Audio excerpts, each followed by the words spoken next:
The College World Series field is set, and it was in pretty dramatic fashion yesterday, especially in Columbia, where I should probably say, if I really want to be clever and use a pun this morning, in grand fashion it was set, but I don't. Oh yeah, good job. Let's not get started like that. No, I was just saying if I do want to be. Virginia though, grand slam yesterday, helping to beat Dallas Baptist. And unfortunately, that Gamecock Larry in the big time pickle last night. An SEC ACC matchup with the only SEC team left that he felt like he could pull for because it wasn't going to be Vanderbilt, it wasn't going to be Tennessee. Fortunately, though, just for Gamecock Larry's sake, I'm sure that was on the minds of more than 14,000 in Starkville yesterday. The Mississippi State Bulldogs make it the longest streak in the country, going back to their third straight College World Series, knocking off Notre Dame despite a home run. Was that a grand slam that left the yard too? It was at least a 3-run shot. It was a blast by their big left-handed power hitter. I think that was actually a 2-run shot that made it 11-7 at the time. I think it was 11-5 before then, maybe. So Notre Dame made things interesting last night, but it is Mississippi State headed back to the College World Series, and I think the Gamecocks now play 5 of the 8 teams set up in the field. You got 3 SEC teams, a couple of ACC teams, a couple of Pac-12 teams, and Texas from the Big 12. Making up the College World Series field. Bill, what do you make of it? I feel like this is the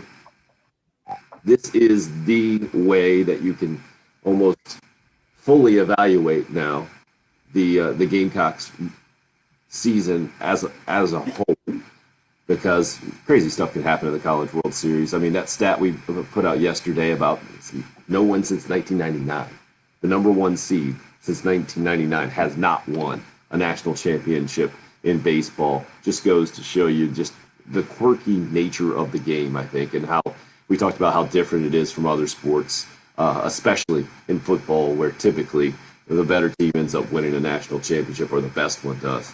But baseball is different, college baseball especially, and now the field out in Omaha is set. What do you make of it? Yeah, okay. It'll be something to watch over the next few weeks. I mean, you see, again, the SEC putting 3 teams, Tennessee, Mississippi State, and Vanderbilt all in. We knew the dominance of the SEC already. And the surprise, obviously, is the ACC, which was down this year. And honestly, Arkansas losing to North Carolina State. You think South Carolina fans were upset? I can't imagine how embarrassed Arkansas fans are today, losing to an ACC team like North Carolina State. I think that's obviously the shocker that you don't see them in, and a big letdown. And I'm sure Fayetteville radio stations are just burning up this morning, or probably in about an hour when they get going, talking about missed opportunities. But fun to see Stanford and Arizona, Texas back in. I mean, again, you look at it, and South Carolina, throw in Virginia, South Carolina playing 5 of the 8 teams that have made the College World Series. Goes to show what kind of schedule South Carolina played this year. And so I think those are the couple things I take away. The SEC continues to pretty much reign supreme. Arkansas should be extremely upset with themselves for an embarrassing loss, and I think continues to show South Carolina played a very, very daunting schedule this past season. How long has Arkansas been a powerhouse? It's been a while. They've been good for a long time. I guess a really good program and a powerhouse might be a little different. Yeah. This year, they kind of took it to another level almost, I think is the best way to put it. But, they were a foul ball away from winning a national championship just 3 years ago. So yeah, I mean, like I was going to say, they've never won a national championship, right? Is that foul ball like a curse or something for their program? Like, what are they saying? It's got to be they've got to be losing their minds. They just have no idea what to say about it, because they've been, as long as I've been in the SEC, they've been a great program, and it's crazy to them, right? That's one of the crazier things in college baseball going right now, right? No. Who else hasn't won a national championship? Like, has Mississippi State won a national championship? How about the entire? Yeah, Mississippi State has not, I don't think, or they certainly really? When they should have, with 3 big leaguers playing for them, including Rafael Palmeiro and Will Clark. I I think Bobby Thigpen was the other one. No, I'm thinking I'm wrong. It's the pitcher Jeff Brantley. I think it might have been all four of them.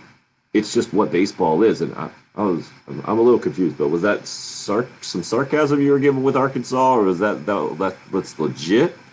Like embarrassing to lose to NC State? They don't lose to an ACC. Runs. It was just a brutal loss, a brutal couple of losses by one run that happened in super regionals all the time. It was the only series they lost all year. Right? Oh, I mean, Arkansas, going back to Patrick's point, I mean, I guess you did see what Patrick, I don't know if you necessarily paid attention or followed it, but what was the ridiculous stat on Florida State and Mike Martin? I think it was something like 40 straight NCAA tournament appearances, or something crazy several years ago. Like that.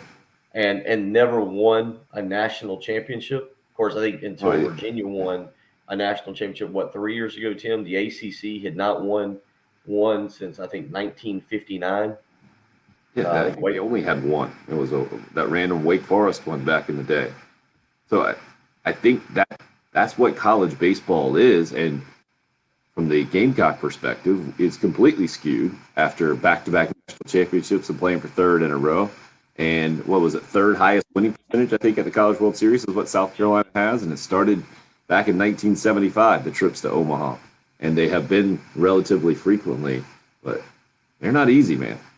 Now, the teams that are in the field, they're all pretty darn good. You mentioned Stanford getting back there for the first time in a while. Bill, Arizona, obviously, has it had played and beat the Gamecocks in that third one back in 2012, and then played for the national championship again against Coastal Carolina just a few years ago, and Coastal Carolina knocked them off. But it's a powerhouse field as always, I feel like, and it's a pretty good representation, I think, of what college baseball was this year. It said the ACC was down this year. I'd say at the top, right? But they had 8 teams in the field out of 64. That's a pretty darn good run, just one behind the SEC. But to me, this shows that South Carolina's schedule, what we talked about all season long, how good it was. Well, they definitely were against some of the best teams in college baseball. 5 of them now in Omaha. So I think you have to evaluate the Gamecocks season accordingly. Now, I guess if you're saying, no, South Carolina should always be one of those teams as well, then that would be the hard grader, I would say, the tough professor. And I understand that. But you also have to kind of keep it in perspective as well, knowing what Mark Kingston took over after the Chad Holbrook era and where he wants to get it back to, and certainly Gamecock baseball wants to get it back to as well. Next year, I think, will be a big one as to showing us the gauge one way or another, which way this program is going. This year was an experienced team, and 34-23 wasn't fantastic, but it certainly was nothing to hold the head about. Losing the regional at home was difficult. I think it might be a little bit easier to swallow now that Virginia has moved on to the College World Series. If Dallas Baptist had come in and ended up going there, and you say, hey, the team that won our regional didn't even get to move on and go to the College World Series. I mean, what if Virginia goes on and wins the national championship? Does that change the way we look at how South Carolina finished? Because that was the last team they beat. They won that Friday game at Founders Park against Virginia, against their ace.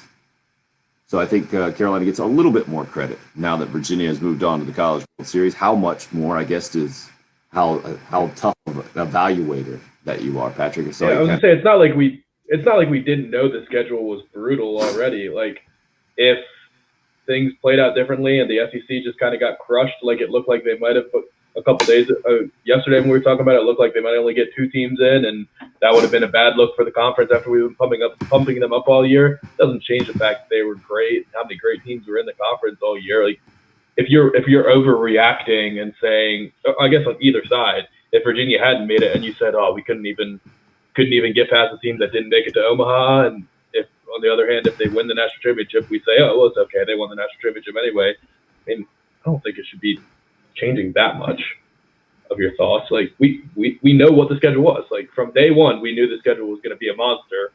Turned out to be a monster, just like we expected, and we are what we are. Okay, so how then do you evaluate Gamecock baseball this year versus Gamecock football last year? All SEC schedule, 10 games. To me, the conference, though, wasn't especially strong overall. Now, at the top, sure, Alabama obviously pretty good, Georgia pretty good at the top. But outside of that, like when we went through Texas A&M's wins, there wasn't an especially impressive one outside of Georgia last year. So do you evaluate it that much differently? Because we all know what Shea Beamer and company are going to face. South Carolina football, I felt like, has always had that reputation, Bill, of having an uphill climb just because being in the same division as Florida and Georgia, Tennessee back in the day, and now throw it in Texas A&M as the permanent opponent on the west side in the SEC. Have you evolved the way you're thinking about Gamecock football, I guess, in any kind of way, coming off of last year and then keeping the baseball schedule in mind this year as well? When you say evolve, what are you referring to? You're just how difficult it is? You're thinking about how difficult it is and how difficult it's always been and what it will continue to be. Like, and this year, the non-conference at least gives Shane Beamer a bit of a breath of fresh air, a bit of a breather, right? With those 3 games that are on the schedule, starting with Eastern Illinois, East Carolina, and the other one that I can't think of off the top of my head is who? Troy, East Carolina. Yeah. It's funny. I feel like we're going to go down a rabbit hole here now that you asked that question of, how good's Florida? I don't think Florida. Let's not do that. And the only reason I say that is because, back in the day, I guess if I'm comparing it to the 90s, Georgia and Florida would have switched positions, right? Florida was the annual top 5 team. That's Georgia now. Florida's a good football team. Georgia back then was always top 20. I don't think they were. They're not what they were. They're not what they are today, and that's what Florida is right now. Right? Florida's a top 25 team. I don't think they're necessarily a top 5. I think they're both top 10 teams. Okay. Yeah, I don't think. Okay. And what you guys are doing, I feel like. What about Tennessee? So that's where I would stay. I would equal Texas 3. A&M. I would equal Texas A&M onto that Tennessee level. Texas A&M is good enough to jump up and win a national championship, kind of like Tennessee did in 98, I think.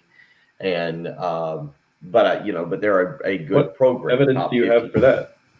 Texas A&M is good enough to jump up and win a national championship? Well, you asked what evidence I had. What evidence was there that Tennessee was going to jump up and win the national championship when Peyton Manning graduated? I don't remember that. I was 3 years old. There you go. So thank you for that contribution. That's what I mean by that is when Tennessee jumped up and won a national championship the year after Peyton Manning graduated. Yeah, but Texas A&M's not been that good, though. I don't know what. Right. Consistently that good for that many years. That's fair, isn't it, Bill? I mean, I get it. Johnny Manziel was pretty good college quarterback, but it wasn't quite the stability of Peyton Manning and Heath Shuler, the run that Tennessee was on, especially adding their running backs. Well, stability and being good is two different words because Kellen Mond just started there for 4 years. That's pretty good stability when you have one starting guy. Yeah, but they weren't that good. Florida was much better than I think. Like Texas A&M lost by 30-something points to Alabama last year, and Florida played Alabama to a 1-score game or a 10-point game or something like that in the SEC championship. Like, there's not much to compare them by, but like Texas A&M was. I don't think if they made the playoffs. Well, there is something to compare them by. They played because they beat them. Yes, I know. But I'm saying if Texas A&M had made the college football playoff, I think Clemson or Ohio State would have wiped the floor with them. Like, okay, well, we all agreed that the number 4 team was. There was 3 teams last year. Yeah, I think we all agreed with that going into the college football playoff that there was 3 teams. And then some lucky soul got to be number 4 and go get smashed. Well, that's Notre Dame every time they've made the college football playoff. Yeah. So, Bill, I guess I was missing the overarching point was just that you think the SEC is very similar from a football standpoint now as it has always been, or how we've kind of always thought about it from the Gamecock perspective? I think it's a better conference. I think the West is better. Again, Patrick, you might not be necessarily old enough just to remember. I mean, LSU today I mean, Tim, you remember LSU in the '90s, like Jared DiNardo and Curly Hallman, like that program. I mean, it wasn't anything like the monster that Nick Saban started and Les Miles continued and even Ed Orgeron. I know again it wasn't a good year for them, but I'm not gonna base everything on 1 year. LSU's a lot better. I guess Auburn was pretty good. They had the undefeated season under Terry Bowden back in the '90s. Um, if you go through the rest again, now you add Texas A&M to it. Obviously, Alabama is on a run unmatched by anybody in college football. So I would say the SEC as a whole is better. Now, I don't know if that answers your question just as it pertains to South Carolina's schedule. And last year, they were just not a good team. Who? South Carolina. Oh, yeah. No, they weren't very good at all. Well, in the 10-game SEC only schedule, I think it just throws a bit of a curveball in there in how you evaluate things. It will be interesting to see how Carolina and other programs come out of that this year, especially now that Shane Beamer's intact. And I was talking to the Gamecock Central boys yesterday about the recruiting weekend, calling it phenomenal. I see at the headline there, we tried to put it in as much perspective as possible, knowing all the positive feedback for the visits, the camps, everything that's going on with Gamecock football, but also trying to keep it in perspective, knowing that that's pretty much every major college football program in the country right now. So we'll probably try to continue to do that today. Who knows where it'll go. Casey hitting us up on the YouTube live stream where we're up and rolling video-wise, also on Facebook Live, Twitter as well. Just search the station handle there at 107.5 The Game. Casey says, morning, fellas. Reminder, this is the 9th decade Texas has been in the College World Series, most consistent program in college baseball. Yeah, I think you can go more than that, Casey. A storied program, successful, you could probably put in there as well instead of just consistent. 38 trip, I think, something like that. Ridiculous. Maybe to Omaha, or I'll look it up exactly because saying that out loud seems absolutely absurd. But that is Texas baseball, I believe, the 9th decade. Mentioned the Gamecocks went back in '75. They did go in the '80s. They missed out on a trip in the 1990s, I believe, but did it obviously both decades, 2000s and 2010. So it's 4 for South Carolina and the 9th for the Texas program that the Gamecocks went out and visited, and it did not go well this season. Played them for a couple of national championships and won both of those. I believe 75 and 2002 as well. Good to hear from you, Casey. Hadn't seen you popped up on the YouTube live stream before. David up early, DC as well. Danny, LeVar, good to hear from you guys. The Cool Care Heating and Air text line at 803-404-6100. Gene and Jim, Michael, good morning to all of you guys. I feel like they keep pushing Notre Dame on us, Michael says. I've never thought they really deserved to make the college football playoff. Well, now probably the likelihood of them making it will get only larger now that they're looking to expand it to 12 teams, even though Notre Dame might have a bit of a bias against them almost in that latest proposal, not being able to make that top 4 bye deal. That was something that we have discussed here in the last few days as well. I actually watched a little bit of NBA last night, a close game between the Hawks and the 76ers. Some hockey playoffs off and running last night. The Braves a winner as well. So as slow as it might be for the Gamecock athletic calendar, it's nice to have everything else going, and we'll get into plenty of stuff this morning. As Bill and Patrick, I feel like you guys have already gotten off to a bit of a contentious start this morning. So I know that. I think we're happy. Yeah, it's true. We'll find something else to argue about. Yeah, we got plenty. I don't know what we can argue about in hockey. Vegas with a dominating win last night, Patrick. I don't think that one's going to go more than 5 games, if it even gets to 5. They scored quick and scored easy, so I got into that. But that was over before 10 o'clock, so it was an early bedtime. And still recovering from Pinehurst? Do you feel like you're good now?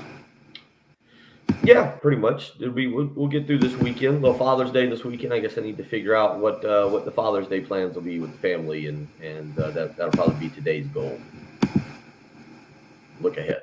With some Father's Day, a Father's Day plan or a blueprint for Bill as we move on here this morning. Again, 803-404-6100 is the number into the program. It's the early game on 107.5 The Game.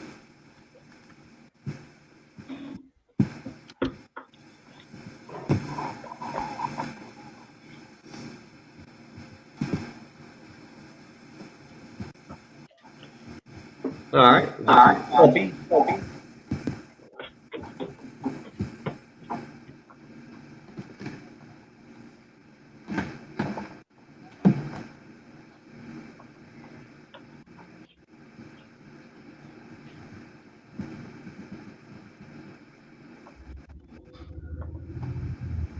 I'm reading an article with the headline restricting unnatural jump shot motions.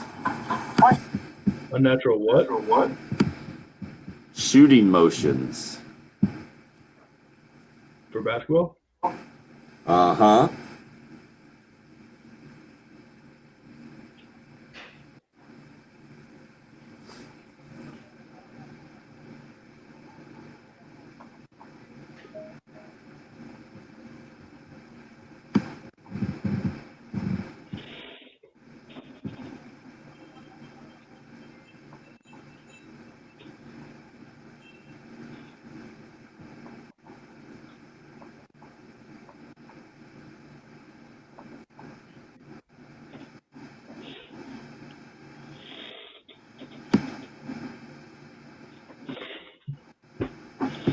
Do you always have to wear a tie to a wedding? No. No?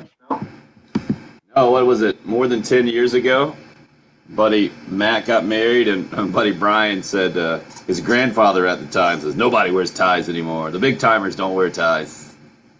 Oh wait, why are we discussing ties? I said you have to wear a tie to a wedding. Friday wedding, not set up well, right, Patrick? Girlfriend, Well, is that what it is? yeah, but there's a rehearsal here on Friday that apparently you have to wear a tie to, and the wedding is Saturday. So I might need to get married shirt and tie. Oof. But if I don't have to wear a tie to the wedding, then I don't need to get another tie.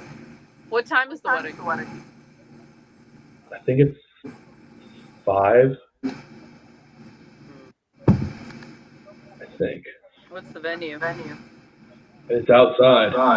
Oh, definitely not. Yeah, they Yeah. don't see that. Yeah, All right. outside. In the middle of June? No. All right. That makes it easy. We'll write the note. This is the one time that I will wear my favorite tie. Cool, because it ends flat. Sassy. Have you guys ever been to Boone? What's that? You guys ever been to Boone, North Carolina? Yeah, actually, I don't know if I've ever been to Boone exactly. Been right around there for sure. Is it Sugar Mountain near there, I think? I think that's Sounds right. right. We have basically all day until 5 p.m. on Friday to do something. And Boone is one of the closest cities. So I don't know if you can spend the whole day in Boone and dry. Yeah, people love it up there, man. It looks very pretty. I've been doing research. There's 3 breweries in Boone. The outdoor wedding is poor planning. Or me not having clothes. It's actually a rescheduled wedding. It was supposed to happen last year.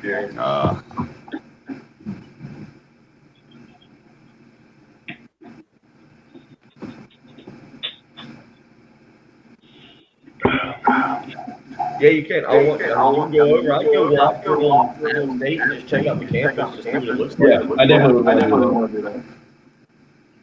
App State is there, dude. There was a picture of the App State baseball in the was kind of viral yesterday. I saw it on YouTube. It just looks like it's right in the middle of the field. It's a pretty incredible picture.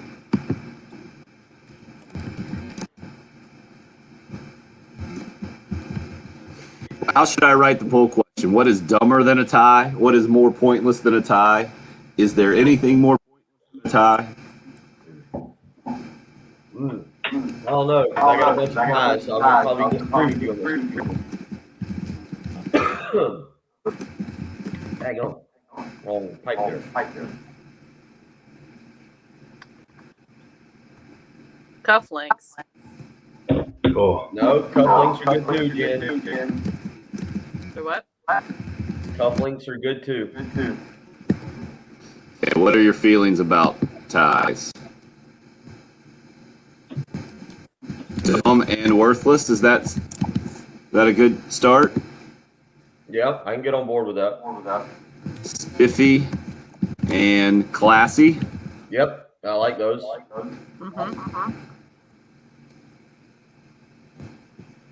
Never thought about it. Stop annoying. Yeah, I was gonna say, why are you bothering me?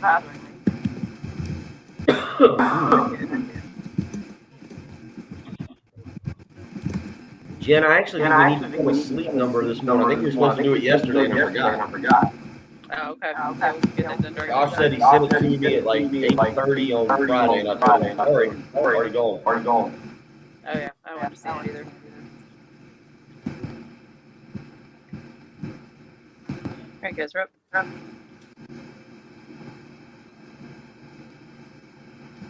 I hope DC is kidding. Microwave bacon is dumber than a tie. DC. No, that's a No, good that's point. wrong. How dare you, sir? There's nothing dumb about microwave bacon. Now, I completely agree. Not the best way to prepare a delicious food item. But what is dumber than a tie? This is coming off the live stream conversation. Patrick just asked you, do you have to wear a tie to a wedding? I said, absolutely not. My buddy's grandfather told him that none of the big timers wear ties. And this was like 12 years ago. And now you told us that the wedding you'll be attending this weekend is outside. yeah. So you gave the classic, like, okay, what time is the wedding? What's the venue? He was very concerned about the details there for the appropriate decorum. And I just want to straight up no, especially now knowing that it's outside. Well, and it doesn't matter what time it is. This time of the year, it sun's out till like 8 p.m. after 8 p.m. So. It's true. Also, now this is a rescheduled one. Yeah, I think it was scheduled for maybe last summer, but I don't even know. And on top of all this, it's a wedding. I've never met anyone that's going to be at this wedding.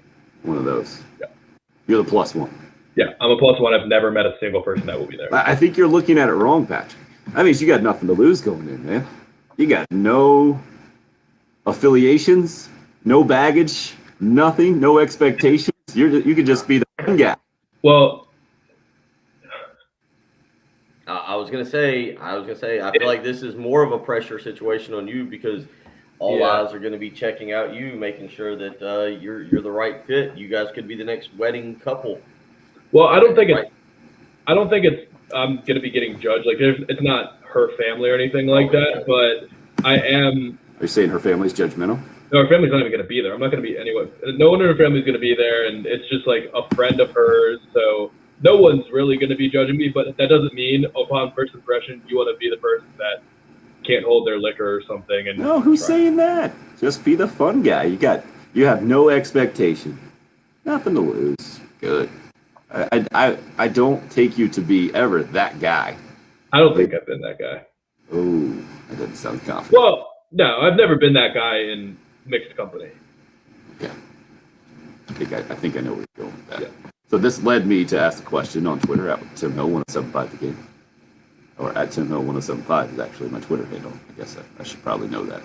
Sudeth Automotive poll question this morning. What are your feelings about ties? Dumb and worthless, and classy, never thought about it, or stop asking annoying questions. Those are your four options at TimHill1075.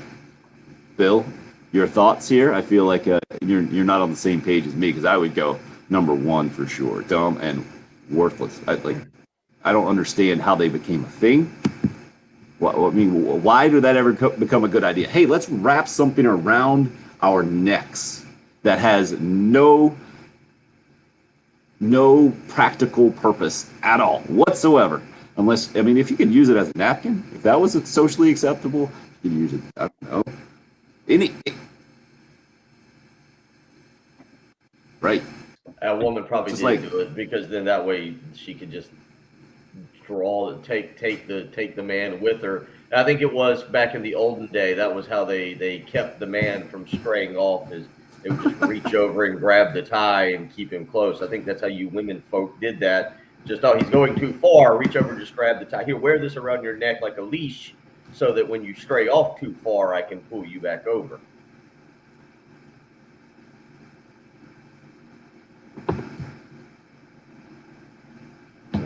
Heels on the top of that list, I'm guessing.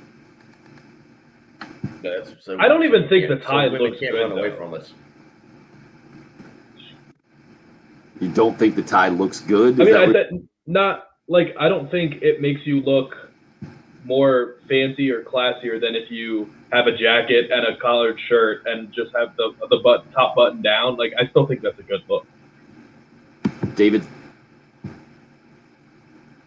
says the tie is to hide the buttons on the shirt. Where's That's buttons? Why are you shaving the buttons, man? What's wrong with the buttons? I don't know if that's where we're going with that. A tie is a classy item that accessorizes a nice suit. You guys need to understand that. Like, it accessorizes the shirt. It accessorizes depending on what type, what color, what type of suit you're wearing. A seersucker suit during the summer with an open collar, Patrick, that is probably the right play. I have do to go agree bow with- tie with the seersucker. Now we're getting into a total new area. You don't. I mean, you don't have to. It depends. It depends on where you're going with the. Depends on the wedding. Again, Patrick, I think you're playing it correctly here with the 5 o'clock wedding and the open collar. I think a tie, though. I have a ton of them now. I have almost. Are they zero. pre-tied? Bill strikes me as a person that has all of his ties that are already tied. He just has No, to I put can them go. on I can go tight. grab one during the break and tie one without problem. Do the whole thing. Well, What I Bill, I don't think have- you're Kangaroo Kyle hitting us up, I think, with the good advice here. Dress a tier below the groom. Now, are you always trying to outdress the people that should be shining this thing? Because Kyle says that the groom's wearing a white tie, you wear a black tie. If the groom's wearing a suit, you wear business casual. You never want to upstage the groom or bride. No, no, I always feel like, yeah, showing up in a white suit to someone's wedding seems like a major faux pas.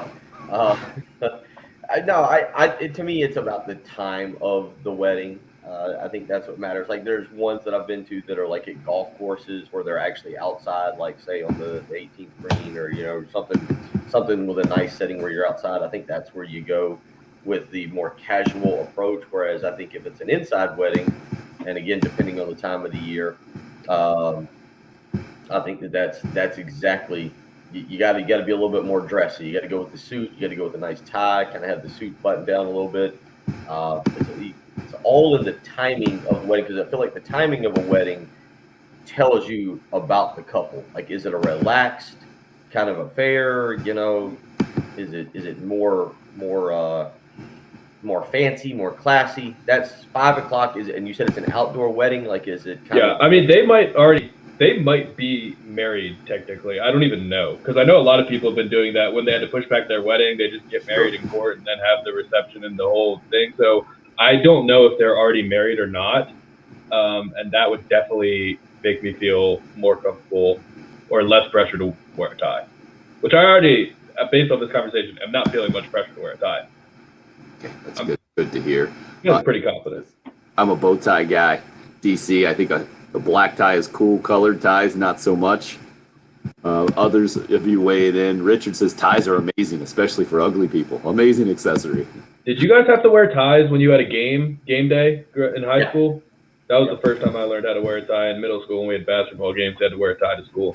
I think at some point I might have, but it didn't become a big time thing. Well, only for would basketball. The football players were all just wear their jerseys on game day because they have no class. Friday, what we would have is, if it was a home game, you would wear the tie. If it was an away game, we had like a warm-up suit that you could wear. Because then you just wear it on the bus, and you wasn't a big deal. Unless it was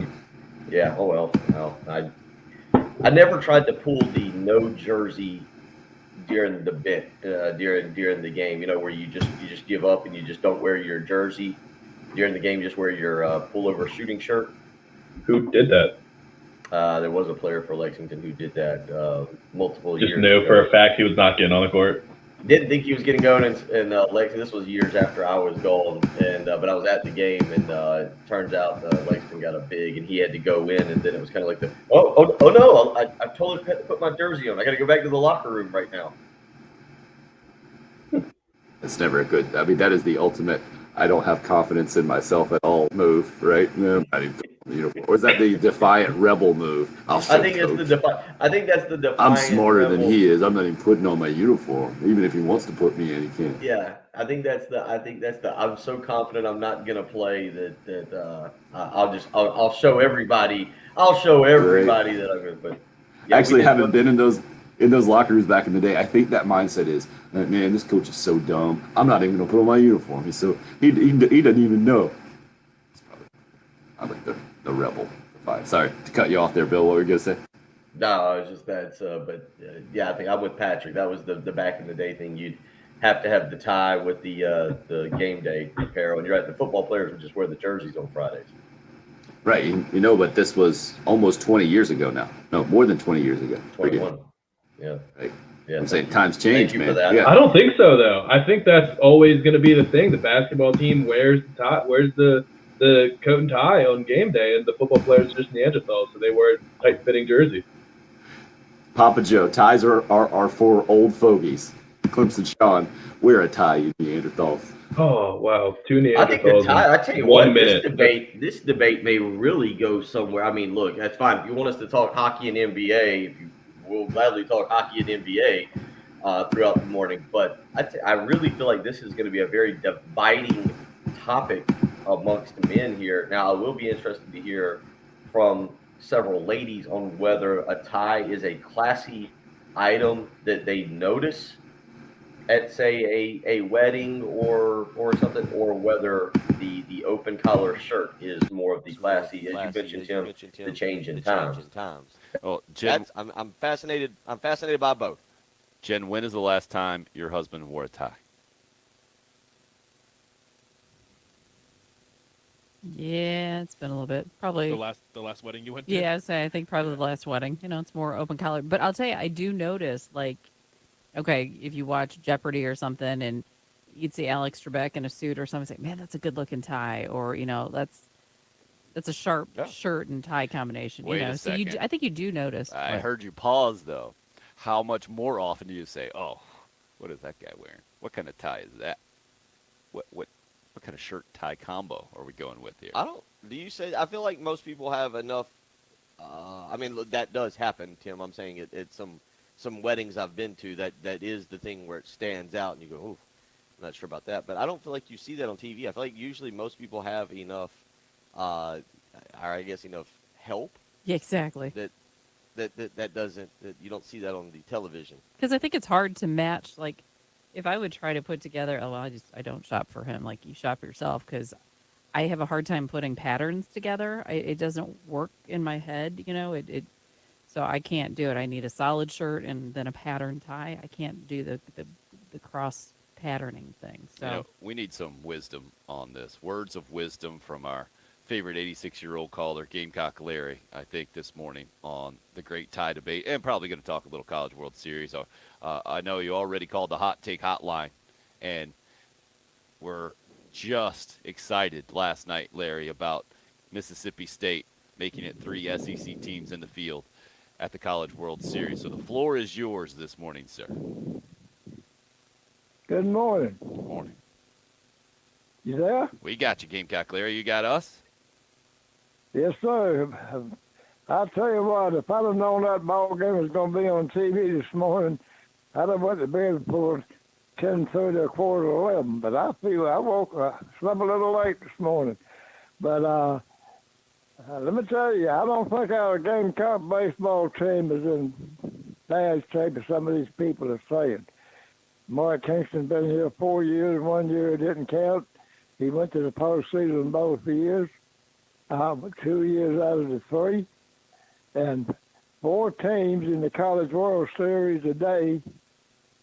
We're on our schedule, even though we didn't win any of them in the series, was on the Gamecock schedule for this year. I don't think it's in bad shape. Everybody, well, not everybody, but some of these so-called fans are trying to say. You can't get back Ray Tanner days in 3 or 4 years. I remember Ray Tanner, they wanted to run him out of town. They was going to pay for his moving truck and all. But you see what he done. Give Kingston and his staff time. And I got my final report yesterday. I'm good for tailgating. Everything's good. It's 99.95%. And he said the reason why it's 99.95% my pacemaker is because nothing is perfect, and he is right.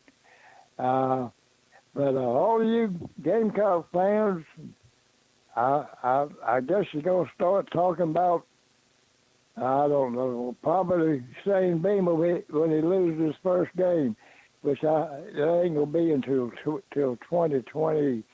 We're going to go 12-0 this year, and I'm going to stick with it until we lose one, then I'll say 11-1 on down the line. But all you Gamecock fans, don't worry. Hobo Gamecock Larry's around next year. But we will go to host the Super Regionals. And it's a long way off, but we're going to go to Omaha. Gamecock Larry. Go Gamecock. But don't leave us. Don't. Sir. Patrick has to know. Does he have to wear a tie this weekend to his wedding? Not his wedding. A wedding he's going to. Well, Oh yeah, you better be very careful with that. So what you say? Patrick getting married? No. He's just going to a wedding. There you go. Now we're revealing his I story. think you say if Patrick's getting married, I wear 2 ties. But, yeah, but no. When I got out of the Army in 1972, when I retired, I hung my uniform up, and I hung put my tie, my shirt in there and everything, said I'll never wear a tie again. Guess what?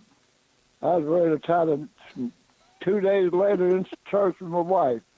I had to go to church, and so, yeah, you need to wear a tie if you're going to go to some wedding or something like that. You need to kind of look sharp. Now, that tie stands out. And it took me a long time to learn how to tie a tie. Man, I couldn't tie a tie. Well, I guess I was in the Army 10 years before I could tie a tie right. And the way I got by that is I bought me one of them you snap on.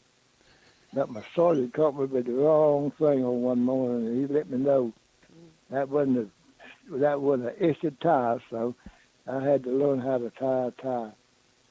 But Gamecock Nation, old Gamecock Larry, going to hope to see you out there tailgating. I'm going to have my Gamecock flag. I ain't going to better not say that. I might get in trouble. But I'm on 12-0 until we lose one, then 11-1, and then I'm down the line, and we're going to wind up 9-3 at least. Go Gamecocks. Gamecock Larry, ladies and gentlemen, had no idea his Gamecock predictions and his tie predictions have been very similar. Sometimes it's very quick, and he makes I the would have adjustment. never taken him for a clip-on tie guy. How about that? Yeah, circumventing the rules. We What a learned, rebel. we learned a lot right there. We did. Yeah, you don't. By the way, you don't do clip-on ties. I'm going to the tie rack here in the break. Good. That's what we Back got to to do play. right now. It's the Wow. early game. It's 107.5 the game. Hey, we've got a way to help you with that Zoom call for work. Fair. When the mute button is on and they can't hear you, you could be listening to 107.5 the game and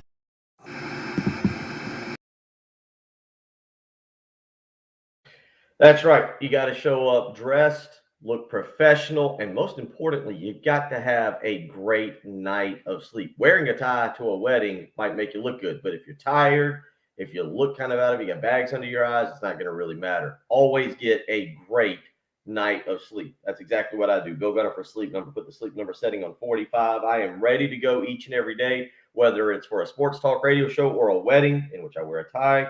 I look good, but most importantly, I feel great because I got a great night of sleep. Right now, you can do the same. Discover proven quality sleep. Save up to $500 on select Sleep Number 360 smart beds plus special financing subject to credit approval. Minimum monthly payments required. See sleepnumber.com for details. Only for a limited time, though, at a Sleep Number store. Good news for you. There's two to choose from. One in Irmo and Harbison Boulevard across from Buffalo Wild Wings.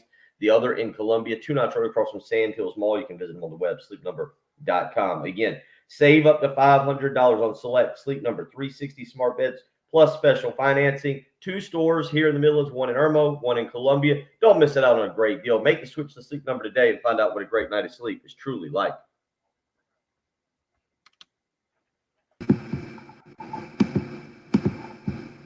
All right, let's go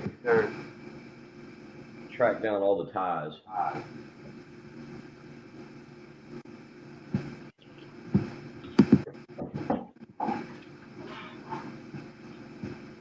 Patrick, how many ties do you own, would you say? Well, I have all the ties that were just in my garment bag right here. I know I have more at home, but I don't know why they're not with me. I guess I don't even know where this came from. This is a bow tie that I've never been. A Christmas bow tie. Whoa, you're a bow tie guy? No, I'm not, but I have a Christmas bow tie, and I don't even know if this is mine. I've clearly never worn it. I got this Tabasco tie.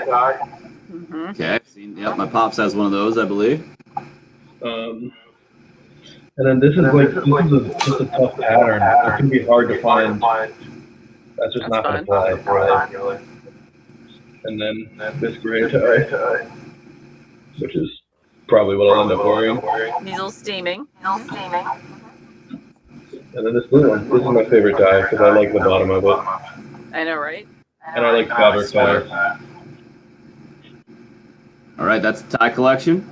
Yeah, that's all I have here. Okay.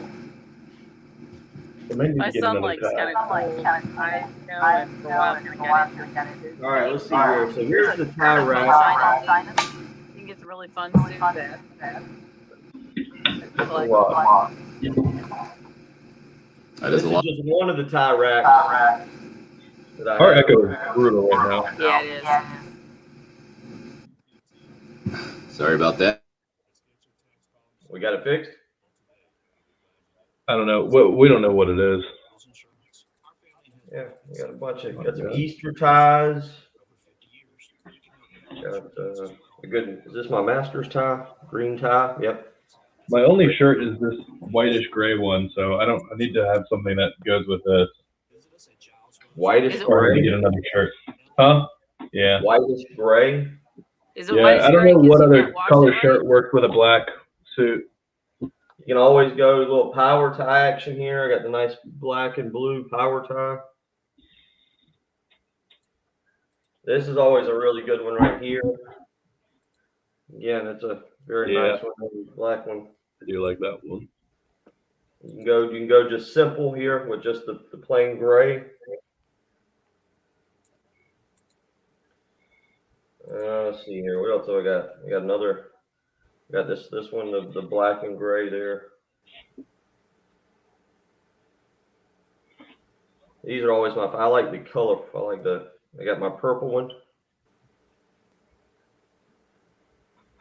Gamecock Larry would be proud. I got 2 Gamecock ones. Yeah. I'm jealous. Realistically, I only have 2 wearable ties and only 1 shirt that I can't wear one of these ties with. So. Oh yeah, you mentioned black. There's the black and white striped. We're okay on the ties. Quite the collection. That's right. Just gotta. Is this like 30 seconds? Yeah, at best. Yep. The tie rack is out, and of course that now keeps doing his actual job, being on the radio. Patrick, what do you think of Bill's tie collection? He's got a lot of ties. I'm pretty jealous. My fine clothing collection is very much lacking right now. Why does that make you jealous? I'm jealous of your lack of tie collection. Good for you. You're I don't 25. ever dress up. Yeah, I never dress up. Khaki That's a shorts and a great- polo shirt is a classy day for me. Always be Great ready. place to be. Always be ready. You never know when you're gonna need Now a good Bill's been tie. permanently muted. It's going to be his punishment for breaking out the ties. Maybe not. He really is. Clemson Schultz, right? Y'all are a bunch of Neanderthals. Great tie debate continues. Hour number 2 coming up at Tim Hill 1075, where you can vote right now exactly tied between classy and worthless. Oh wow.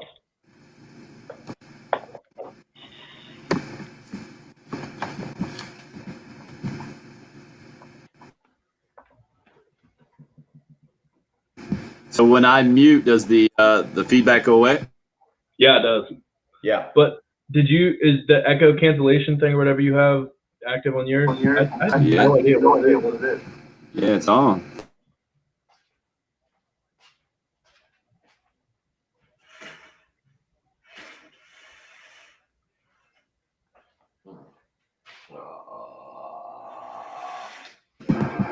So I just clicked it on. It wasn't on earlier because I took it off. I think the last time we were having problems, and it's still bad.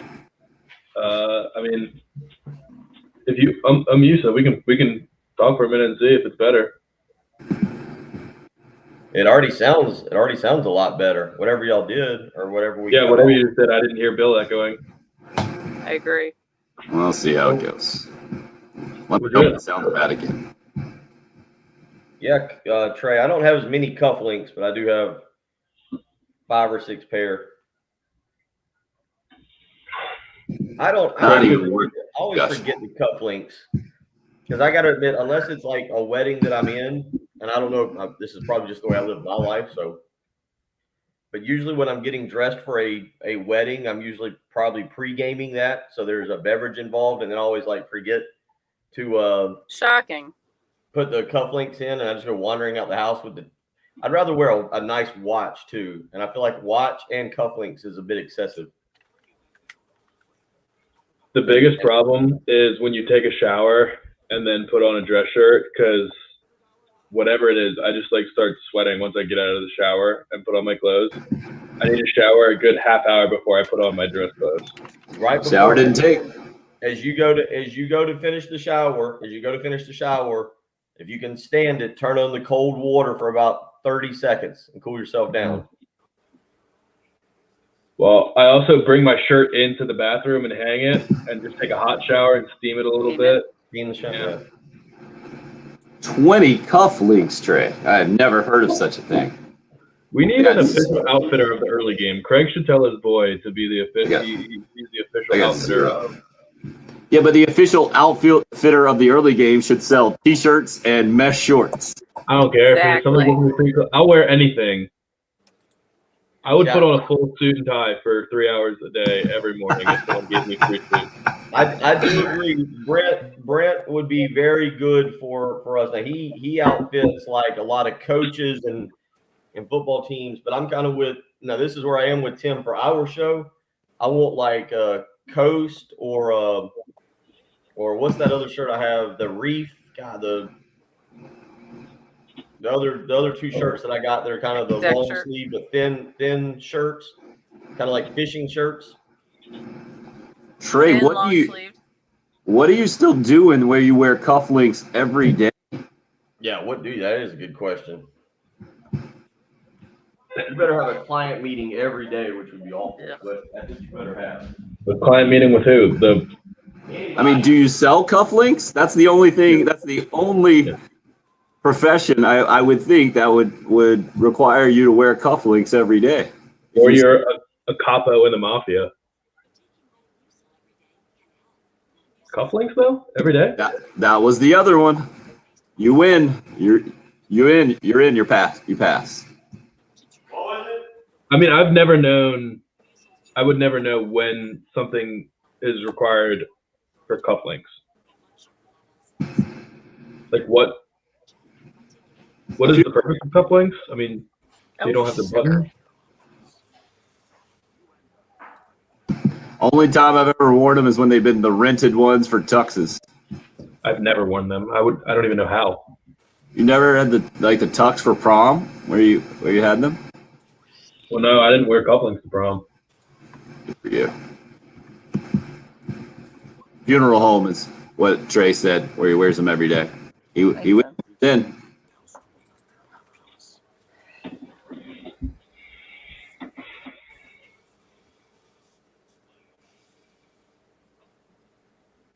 I don't know when the last time I wore a jacket is. My jacket's definitely too small too. I can feel how tight it is.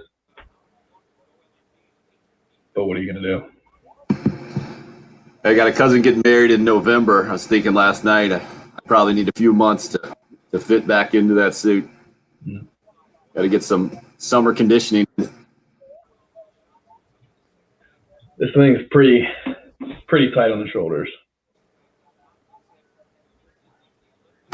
That's what happens when you work out as much as you do, Patrick. Yeah, I know. I'm too big at this point. Craig says tight is in. Tight is in. Ripped is not.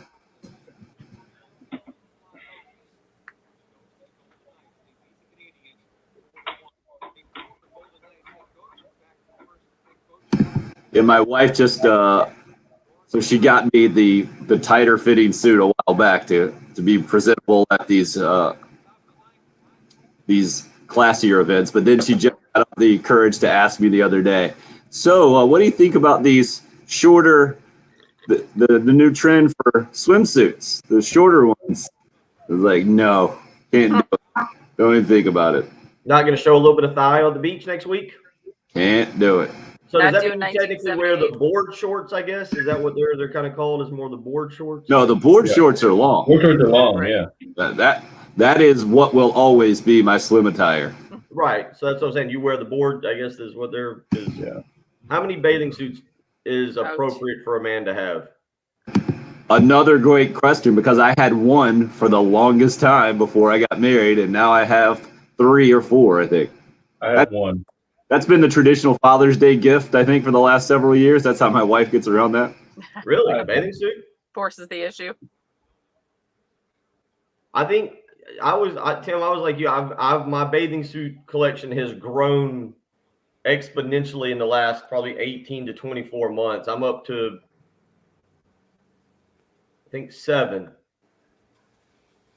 I think I've got 7. I've got 8, but one of them really doesn't fit anymore. Actually, let's see. I got a dark blue one. I got a light blue one. The dark blue one is tight. I don't really care to wear that one out, and it's not one of those short ones, but it's also not a long one. I think it's just my grandmother got it for me. Do you hear I had the a pool woman? growing up and still only have one bathing suit. Do you hear the woman on the show talking about fashion and accessories as much? No, I hear the woman on the show talking about weed eating her yard and edging her yard and using a 0-turn lawnmower. I know they're fun.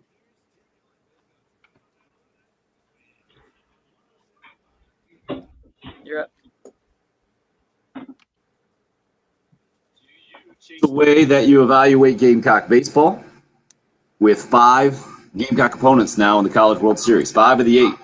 Mississippi State, Virginia, a couple more adding to the list yesterday. Virginia doing it at Founders Park, a grand slam, a big reason why they ended up taking 2 out of 3 over Dallas Baptist, and their bit of a Cinderella run continues as the number 3 seed in the region. Mississippi State avoids getting upset at home by an ACC team. I think that has kept the Clemson fans off the Cool Care Heating and Air text line this morning, 803-404-6100, who were going the SEC bashing route or the ACC bragging rights route. Depends how you want to go with that the other day. But the SEC ends up with 3 out of the 8 teams, 2 ACC teams, 2 Pac-12 teams, 1 Big 12 team is the College World Series field now set after yesterday's final day. That, plus some NBA playoffs. Trae Young looked pretty good last night, helping the Hawks beat the 76ers. I guess it was, you're going to go the other way. Your boy Joel Embiid, who you said you saw play when he was a junior in high school. Bill, is that right? Was it senior year in high school, somewhere back in the day? I looked up the article the other day, 2012, 2011. I saw AAU tournaments. It was a back gym over, I think, at Keatron High School, to be honest, is the high school that I was at. But it was an AAU tournament. He had just transferred to Mount Verde High School is where he was going to start. So that might have been going into his junior year. I don't necessarily remember what year he was. I think he's 0 for 12 yesterday in the second half, so the 76ers losing at Atlanta. And is that series now tied up? Is that 2-2 as well as the Clippers and Jazz? Yep. Okay, so the NBA playoffs getting much more interesting. You guys were checking out the hockey that wasn't that interesting last night, at least from a competitive standpoint, and Vegas rolling. I like that the NBA series are tied up. I mean, there's the games appear to be competitive, and Kawhi is on another level. Kawhi's going to end up being the most underrated player of this generation, and people are just going to forget that he was maybe the second best player of this generation behind LeBron James, or at least the most clutch. What he's doing in the playoffs is just crazy. He just dominates. The thing about Kawhi Leonard that I find kind of crazy is how much of a part that we didn't maybe give him credit for. Didn't he win an MVP, Patrick, with the Spurs? Yeah. I think in the last series that they beat the Heat. Am I right on that? Yeah, he won the MVP, and then he potentially was on the way. The Spurs probably could have won another finals that year that he got Zaza Pachulia, I think, closed out and gave him a high ankle sprain or something like that in the playoffs, and he knocked him out of that. So yeah, I mean, he was by far the best player on the Spurs that year, and then took a very much overmatched Raptors team to a finals in 1 year. I mean, he's amazing. Help me out last night where you guys are getting on this, though. He had 31, so did Paul George.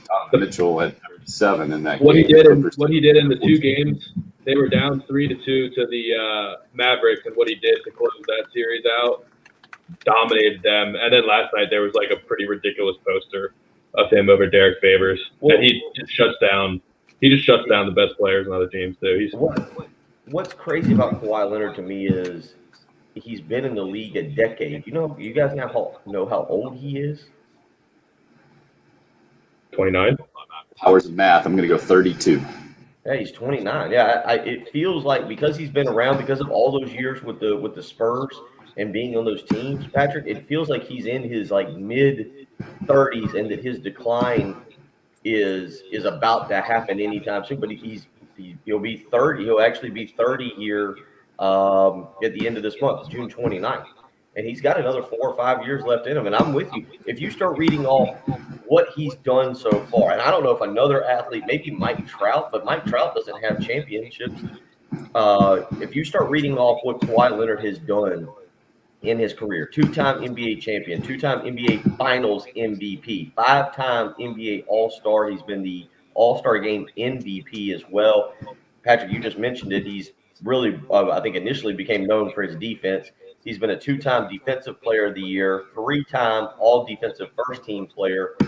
He was a steals leader in 2015. He's done a lot of stuff in a 10-year career and accomplished a lot, and he's got 5 years left, and it's going to be interesting to see, where he ends up finishing his career, if he ends up sticking it out in Los Angeles. He is originally from Los Angeles and of course, went to San Diego State. But I'm kind of with – it's just amazing because it feels like he's been around the league for a long time, or I guess he has been, but he's not even 30 yet. But nobody talks about him during the regular season because he was kind of on the forefront of the load management. Like, he takes a lot of games off, doesn't say anything, and then come playoff time, he's just amazing. He just dominates on both ends of the court. And yeah, anybody can win the finals at this point. The Suns are obviously the favorite at this point to get out of the West just because they swept in such dominating fashion the Nuggets, who were a really good team.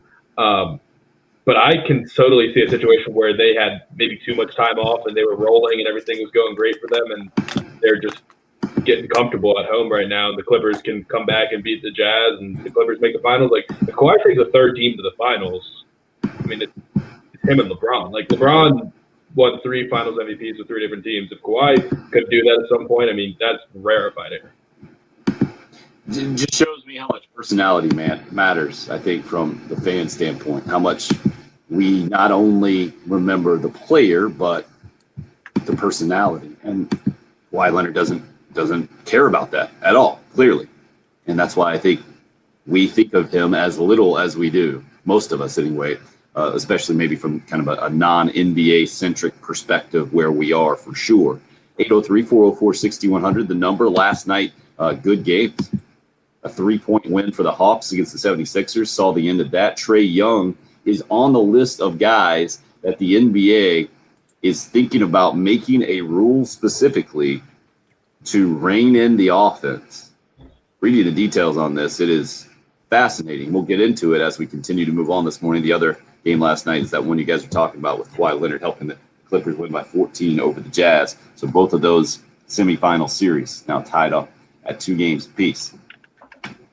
Hockey was 4-1. Vegas over Montreal. The Braves, a 6-4 winner last night. to get back on the winning track, end a 4-game losing streak. So good news from the Atlanta perspective on that, beating the Marlins 6-4, that final score. And then the College World Series games, or the Super Regional finishing games and clinching College World Series spots. Mississippi State going to their 3rd in a row. That's the most in the country. And Virginia going back for the first time in a few years with that 5-2 win led by a grand slam at Founders Park. And do you guys see the Lugolf Elgin kid catching a home run while he was on his phone? Yeah. I saw that. I didn't know he was a local kid. Yeah. Yeah, he had the Lugolf Elgin hat, I assume. That it translates there, or at least that's how I translated that thing. That was pretty cool and got a lot of play nationally yesterday on the ESPNU broadcast in the afternoon game at Founders Park. So baseball officially over now in Columbia from that standpoint, and maybe we can get a more full picture of Gamecock baseball. Maybe we'll also keep our eyes on the College World Series, see how that goes, knowing that Carolina played against more than half of the field this year. 5 of the 8 teams the Gamecocks played against, including now Virginia, who obviously ended up winning the Columbia Regional and has moved on in Super Regional as the number 3 seed in that regional behind the Gamecocks. It's the last team that Carolina beat this year. 404-6100 again is the number. Who knows where this thing's going to go? We do have a Sudeth Automotive poll question up and rolling. Patrick's got a wedding to attend this weekend, so he naturally asked, do I have to wear a tie? And so we're asking you, what are your feelings about ties? Right now, dumb and worthless leading the way. That's one option. At Tim Hill 1075 on Twitter, where you can go and vote. Spiffy and classy right behind, though. 36%, 33%. 18% of you are just saying stop asking annoying questions, and 12% of you are just going, never thought about it. That's where we are this morning, which has led to cufflinks and all kinds of other discussions as well. Largely on our video stream, Facebook, YouTube Live, and Twitter, where you can watch us as well as listen. That's sponsored by Buford Lending. However, you're taking us in this morning, we appreciate it. It's the early game. It's 107.5 The Game. The home of the Gamecocks and new head football coach Shane Beamer. 107.5 The Game. Today's an absolute dream come true, not just to be a head football coach in the Southeastern Conference, but to be the head coach at the University of South Carolina. Welcome, Coach.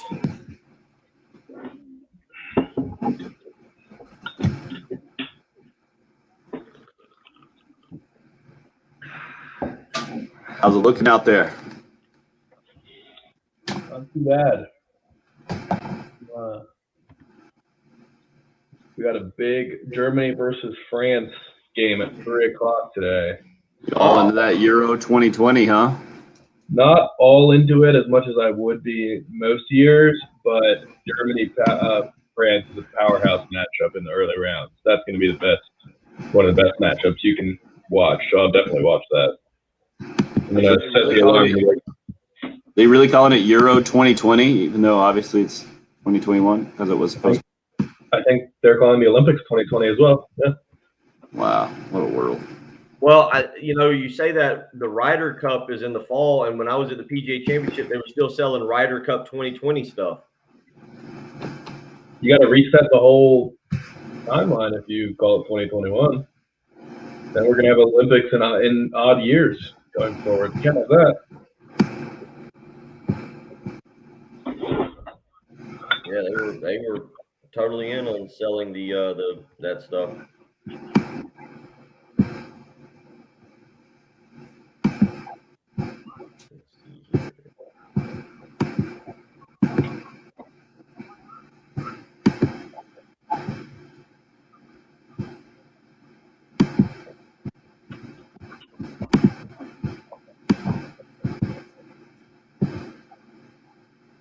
Just reading an article about LSU's baseball search.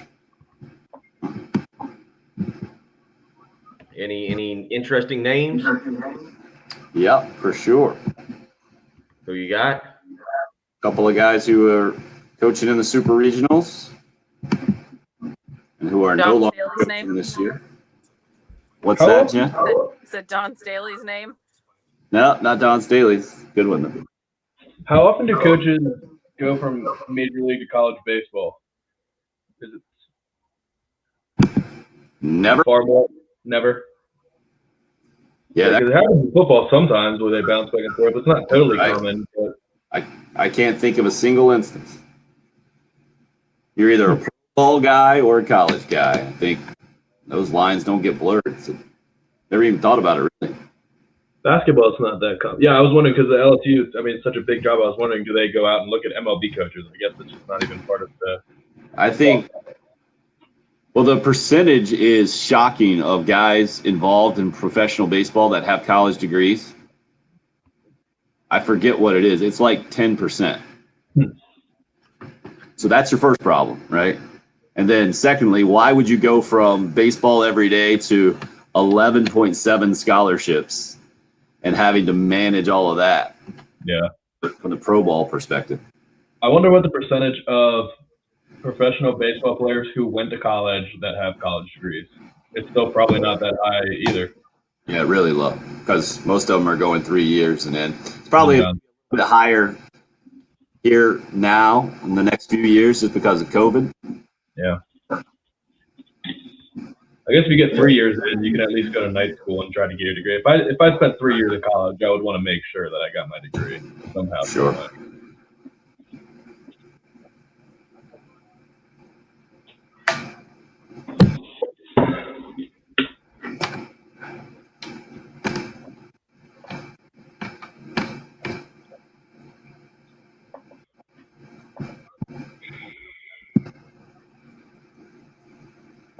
So it's the Ole Miss coach Mike Bianco and the East Carolina coach Cliff Godwin. Baton Rouge Advocate reporting who LSU is focusing on now. You know, Bianco's son goes to LSU. I wonder if they've reached out at all to Tony Vitelli. That's who I would, I mean. Well, Tennessee's wrapping him up. Yeah, I bet they are, but I go anywhere.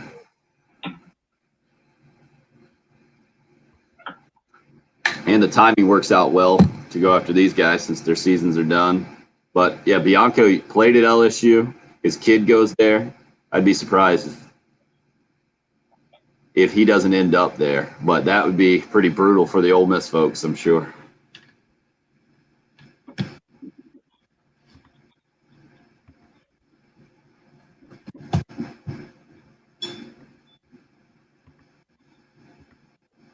First of all, Craig, that is his hated rival there. How dare you? And I mean, I've been there 2 years now, so it's not a short stint, but it's not going anywhere. Not moving up the chain.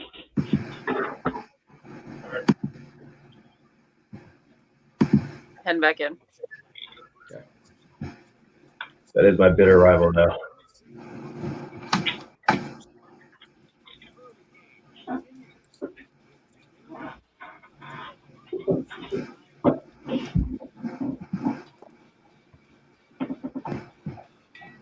Guys are up.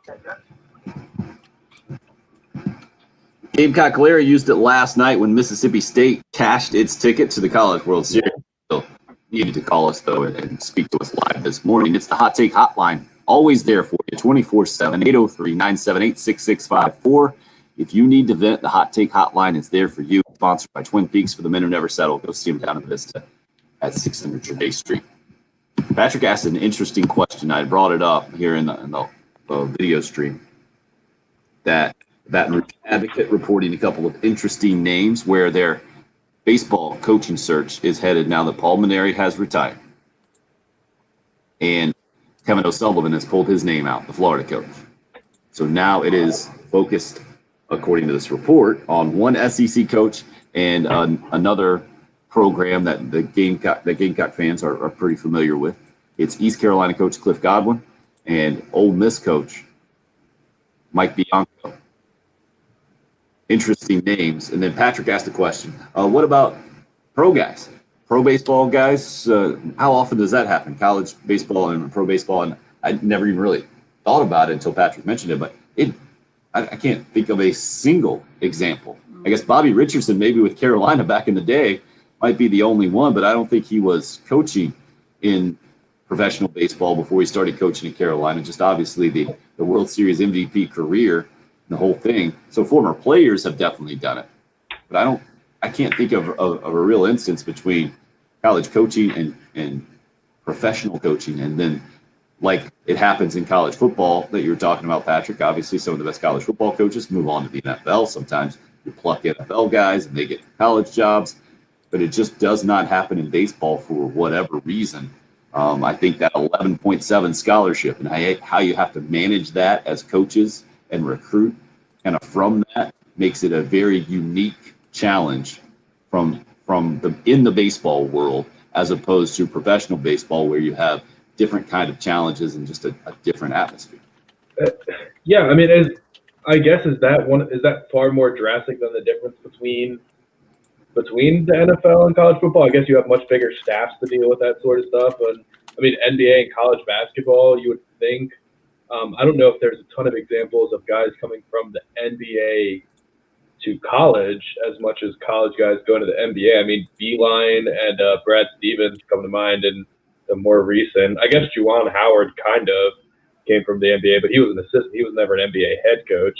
Right. And I think even he's kind of eager to get to the NBA head coaching ranks soon. So I don't know if I've heard of it the other way around, but college coaches do go to the NBA. But yeah, nothing compares to football. I mean, those guys bounce back and forth all the time. I think the easy explanation for that, Bill, is just the minor league system, how it's set up in baseball, and how this is more of a recent trend. We're seeing it more and more here the last several decades, that college baseball has come to be a competitive kind of breeding ground for big league players, and certainly programs like Carolina, Clemson, the ones we're seeing at the College World Series, the programs that I've mentioned in Ole Miss and East Carolina, all have elevated the level of prospect I feel like they're putting out. So maybe it will become a trend here in the next several years or decades, but it just hasn't yet. No, I mean, if it hasn't yet, it's hard to envision. I mean, there's been some really, really, obviously, we had one right here in town, some really, really good college baseball coaches. You think about Ray Tanner, you can think about Mike Martin, Mike Fox, was it Mike Fox? Am I right about that? That was at North Carolina for a long time. Yep. And you can kind of go down the list. I'm drawing a blank on the coach that was at LSU that went into being an athletic director for Skip few years. Skip Bertman. So Skip Bertman. Yeah. So I mean, there's a lot of those guys that you kind of relate to, and it hasn't happened. And if it hasn't happened, then you just, to me, Tim, it's just never going to be a thing. And I think it's a good question. It's a good point. How have you not seen just some franchise kind of go outside of the box and try and make that higher? I know a lot of our discussion a little bit yesterday was on Dawn Staley potentially getting an interview with the Portland Trailblazers, but I don't know if you guys saw kind of coming out yesterday, the Trailblazers saying they were having a wide search, kind of an outside the box search. We said there was 20 to 25 candidates, but right now only 3 people slated to get interviews. And what I found interesting about that is they said even though that they were talking about going outside the box, did you see one of the names for the interviews? No. Did you see any of that real quick? Did you see any of the names before I not new names that didn't include that original list of 3 or 4 that Don Staley was on?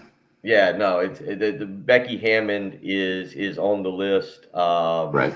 And then the one that just jumped out to me because it's a retread is Mike D'Antoni, who is now 70 years old and is an assistant with Steve Nash in Brooklyn. He's been a 2-time NBA Coach of the Year. He's coached with the Rockets, Lakers, Knicks, Suns, and Nuggets. Why not add another team?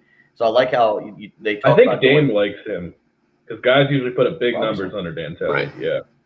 And so, that's the I think that's really the crux of the issue for the Trailblazers here is how I've seen it both ways. We're written both ways, that it's going to be whoever Damian Lillard tells the organization, and also that Lillard is just taking a hands-off approach. He's going to be consulted, but the organization is going to make the pick. So that's classic. All right, but one reporting right there. Well, and then Chauncey Billups is the other guy who's an assistant with the Clippers. But I only say I'd say the odds-on favorite right now. Just it's interesting for you to say that about Damian Lillard will be consulted. Think about one franchise, the Blazers, and it just including their star player in it, and then think about the way things were done in the NFL, both the way the Packers have treated Aaron Rodgers, but also even what just happened with the Houston Texans, just going out and hiring a coach. All of them. Russ, too. I mean, Seattle. Deshaun Watson didn't need to green light any decision, but But if they just brought him into the room and said, hey, we want you to sit in on these interviews and give us some of your thoughts and make him feel like he was part of the decision-making process, or if Pete Carroll had just not kicked Russell Wilson out of the room and said, hey, we're good on the game planning, you just go play quarterback. I mean, just the making it seem like you're listening and care about their opinion goes a long way with these superstars. Well, I think it was even worse than that in Houston. I think publicly they said they were going to involve. Yeah, they did. And Deshaun Watson's like, hey, you guys just made a move for a GM, and hey, I got nothing over here. What are we doing? So how these organizations deal with this, it is fascinating for sure. And how a storied program like LSU, who already, I think, was very interested in plucking Kevin O'Sullivan from Florida, and O'Sullivan takes his name out, and now trying to go interdivision, it looks like. It makes a lot of sense. Mike Bianco over at Ole Miss played at LSU for Skip Bertman. His son goes to LSU and is a starting center fielder out there, or was this year. A good player for them.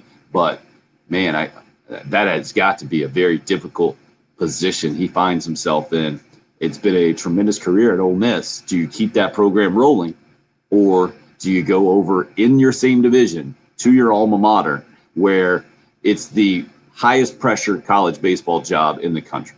And I don't know if it's close. I guess the Texas job's probably right there with the LSU job. But if you're not winning a College World Series, and yeah, I put that, I know it's ridiculous for other programs as a standard, but if you're not winning College World Series, plural, at LSU, they ain't happy. Tim, I'll put South Carolina's job. I'll put South Carolina's job up there in terms of pressure. I mean, look at how the fan base is reacting. I'm not saying people are right or wrong. This isn't a referendum on the fan base. I'm just, when you talk about pressure-packed jobs, this is one of them. I don't, whether it's right there next to LSU or a step at most behind, coming to South Carolina to be the baseball coach is about as pressure-packed a job as there is in the SEC, because you've got all the facilities in place, you've got the fan support, you've got a good recruiting base. There's a lot of reasons right now that despite Mark Kingston, I say 3 years because last year got cut short. Right. We don't know what would have happened, but in 3 years, he's made a super regional, he's made a regional, and then had, I think, a 500 season. I think they were right there at 28. And there's people that are not happy with him now and are saying, hey, next year, buddy, is a make or break year for you. Well, throw Clemson in that mix as well, especially taking over for a Hall of Famer and Jack Leggett, who that fan base kind of turned on him for not winning a College World Series. I mean, that was the only thing not on his resume from back in the day. And now Monty Lee, after having an under 500 season, the first one at Clemson for forever, is feeling that pressure as well. You're right. They're there. But I think it's LSU, it's Texas, then it's that next tier that Carolina and Clemson baseball certainly find themselves in, with all the perennial success that comes with head coaching pressure for sure. 803-404-6100, the number into the program. We kick off the second half of the show. Coming up next, help us out, help Patrick out really, with the great tie debate. How do you feel about ties? At Tim Hill 107.5, where that Sudeth Automotive poll question up and rolling. It's the early game. It's 107.5 game.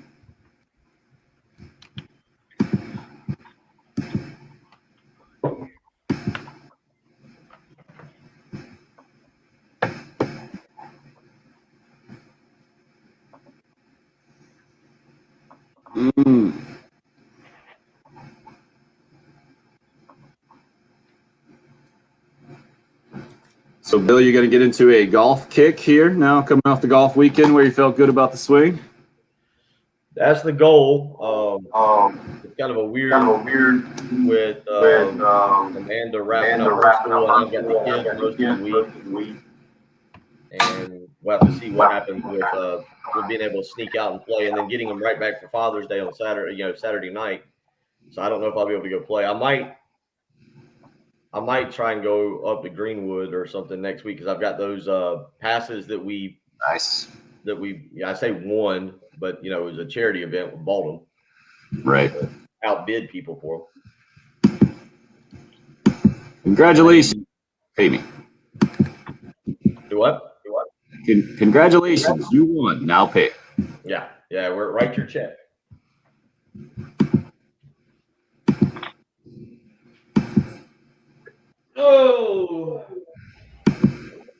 Oh yeah, I'll get into this NBA thing right here. The rule. The unnatural shot motion. Right.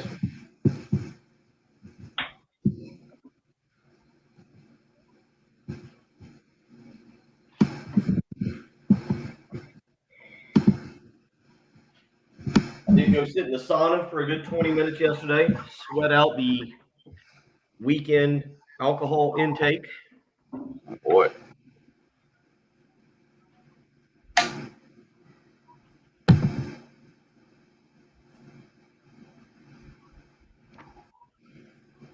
Didn't try to do any kind of cardio leading into that or out of it?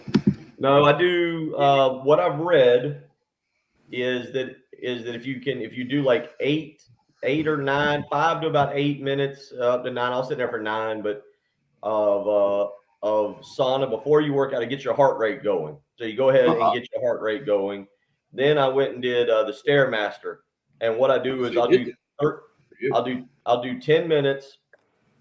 2 5-minute segments, and what I'll do is 30 seconds at like a speed of 5, which is just slow steps, right? And then I'll bump it up to 10, which is not running up steps, but you got to move your feet, and then cut down and up. And I'm trying to do that high intensity workout where your heart rate goes up and down because you're supposed to lose a little bit more weight doing that way.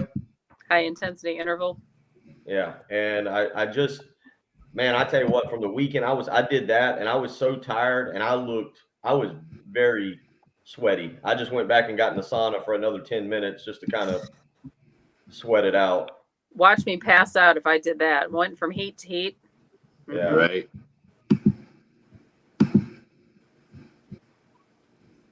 When I was growing up, I had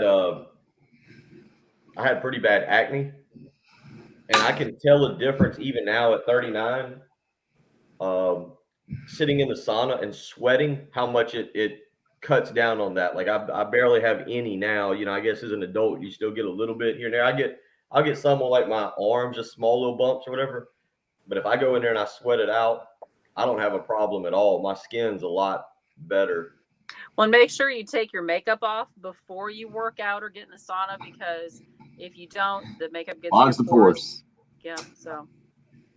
Jen, you couldn't keep up with me in a workout. You'd be crying. You'd be sitting. You'd be over in the corner, knees under your chin, just whining.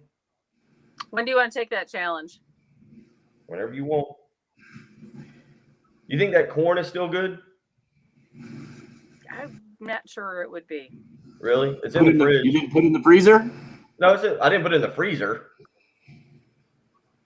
Yeah, I'm gonna go try and go to Old Timey and get those Italian chicken kebabs tonight. That was the problem I had. I had a ton of food last week, but then going out of town.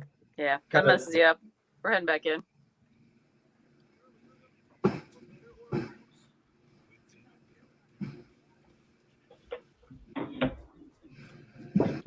Guys, right. Theoretically, I love it. Great idea. Realistically, in reality, I think it's going to be brutal. What is, Bill, in your opinion, an unnatural shooting motion? Yeah. Shaquille O'Neal at the free throw line. I don't. That's pretty good. Pretty good. Patrick, what comes to mind when I think Tim Hardaway, when I think unnatural shooting motion? He had the old knuckleball back in the day. More of the two-handed side chuck. Lonzo Ball, terrible. Okay, pretty good. Unnatural shooting motion. This is what the NBA competition committee is further exploring right now about rule changes to restrict unnatural motion. And as we say that, I think we all probably think of just bad shots, right? But the unnatural shooting motion to me is the definition of what I think this really is pulling up to shoot a jump shot and falling down on your own, which is what every good shooter has been doing for how many years, Bill? Has been going on for 10 years at least. I'm glad Craig says Robert Parrish shooting free throws. Way to pull up. That's an old pull there, Craig. Well done. Guess maybe you're a Celtics guy who's just still bitter about that. I mean, you can go with a bunch of guys shooting free throws. The Gamecock fans know all about that too well. in the last couple of seasons. But I get the idea of trying to get that out of the game. And you do have to get it out of the game. And there's some specific people, James Harden, Luka Doncic, Trae Young are mentioned in this article on ESPN.com, how the NBA wants to limit the ability of those players and others to lean backwards, sideways, wherever to initiate contact and get to the free throw line. I think that is a great theory, but in reality, this comes down to basically review, like the NFL reviewing pass interference. I think I don't know if the reality of this theory can be put into place where we can get to a good place where it's officiated similarly moving forward. But that's everything in basketball. I mean, there are very few calls in basketball that are objective.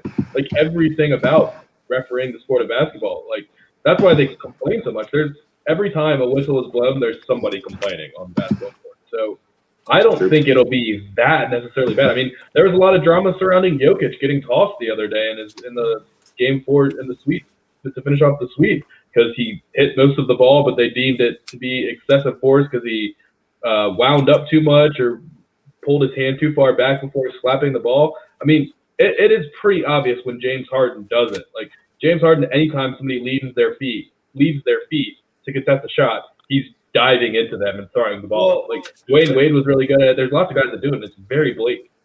I learned that move, and the first time I really saw it used a lot. And Tim, I think you're with me. Maybe you know somebody prior to this guy, but I thought the best player I ever saw doing it was B.J. Mackey in the 90s.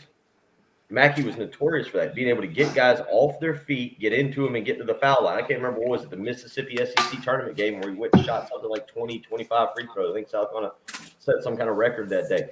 B.J. Mackey was awesome at getting it, and it was something I just picked up from him that I would use in whenever I was allowed to be on the court for Coach Harris at Lexington, very rarely, but I used it a lot in practice. In practice, I was very good at it. And I think that's part of the game. If you can pump fake, the pump fake is part of the game. And if you can pump fake and you can get a guy in the air and get him going into you, and whether I have to lean left or lean right or go into him and create contact, to me, that's part of the game. Now, it's one thing with, coming down and shooting and kicking your leg out and doing something like that, and the defender being in a good defensive position, and then you creating contact. Well, if a guy leaves his feet, he's vulnerable. And even if I'm jumping to my left a little bit and I'm getting contact, and I'm not necessarily getting a great look at the basket, but I'm creating contact to A, get to the foul line, B, draw a foul on that player, then I think that's part of the game. And I would not like the rule if you're taking it out. When you say unnatural shot, to me, that is an element of the game, is pump faking, getting a guy into the air. It's the same thing that you do in the post. You give it to your post player. If he gets a pump fake, you get the guy into the air, and then you go up and you get clobbered. That's not what they're saying. That's not what they're saying at all. But it's the same thing. It was specifically mentioned when you're like diving away from where your feet are planted or doing some, like when James Harden does it, it looks absolutely ridiculous. There's nothing. He's not making a basketball play when he does that. Like a guy can be jumping in the air 5 feet away from him, and he'll sprawl out and dive towards him and throw a shot up as if that is attempting to make a play. Like I don't think what you're describing is going to be taken out of the game at all. It's going to be when these guys just do absolutely ridiculous things to start flailing their arms because they're superstars. But that's what I'm saying. There's a difference in flailing arms and moving your body. And that's what this specifies, because it's unnatural. Well, that's where I have a problem with the wording, right? Because the natural move when somebody is in the air coming at you is to lean out of the way, I think, in a lot of ways, right? But in this instance, it's being described as unnatural because you're not going through a normal shooting motion. But guess what? My natural instincts tell me when somebody's flying at me to get the heck out of the way or to adjust somehow. So this is where the problem lies, right? We are going to be having discussions about what is natural and what is an unnatural move. To me, it's pretty simple. Kelly hits us up, Cool Care Hitting and Air text line. He said, addressing you, Bill, specifically, if the defensive guy goes straight up and you lean in, that should be an offensive foul. Well, that's pretty cut and dry. where it gets a little bit in this gray area that the league wants to eliminate more of is when guys aren't going straight up necessarily, but they are making a play on the ball without making contact, and it's the offensive player initiating the contact. That's the problem, and that's where I've always thought it's not that difficult to see, like you're talking about, Patrick, and this, you shouldn't have to write a rule for it. This should have never been able to happen. We should have never got to this level. Like I felt like this happened, Bill, in my illustrious basketball career that included high school. After moving from high school to middle school, I felt like I tried to do this, and a couple of times the referees just said, nope, you initiated that contact. I was looking for a call. They didn't give it to me, and I learned pretty quick. You can't get away with it if it's pretty obvious. Maybe I was just extra terrible at selling it. I don't know. But the NBA should have never gotten to this point.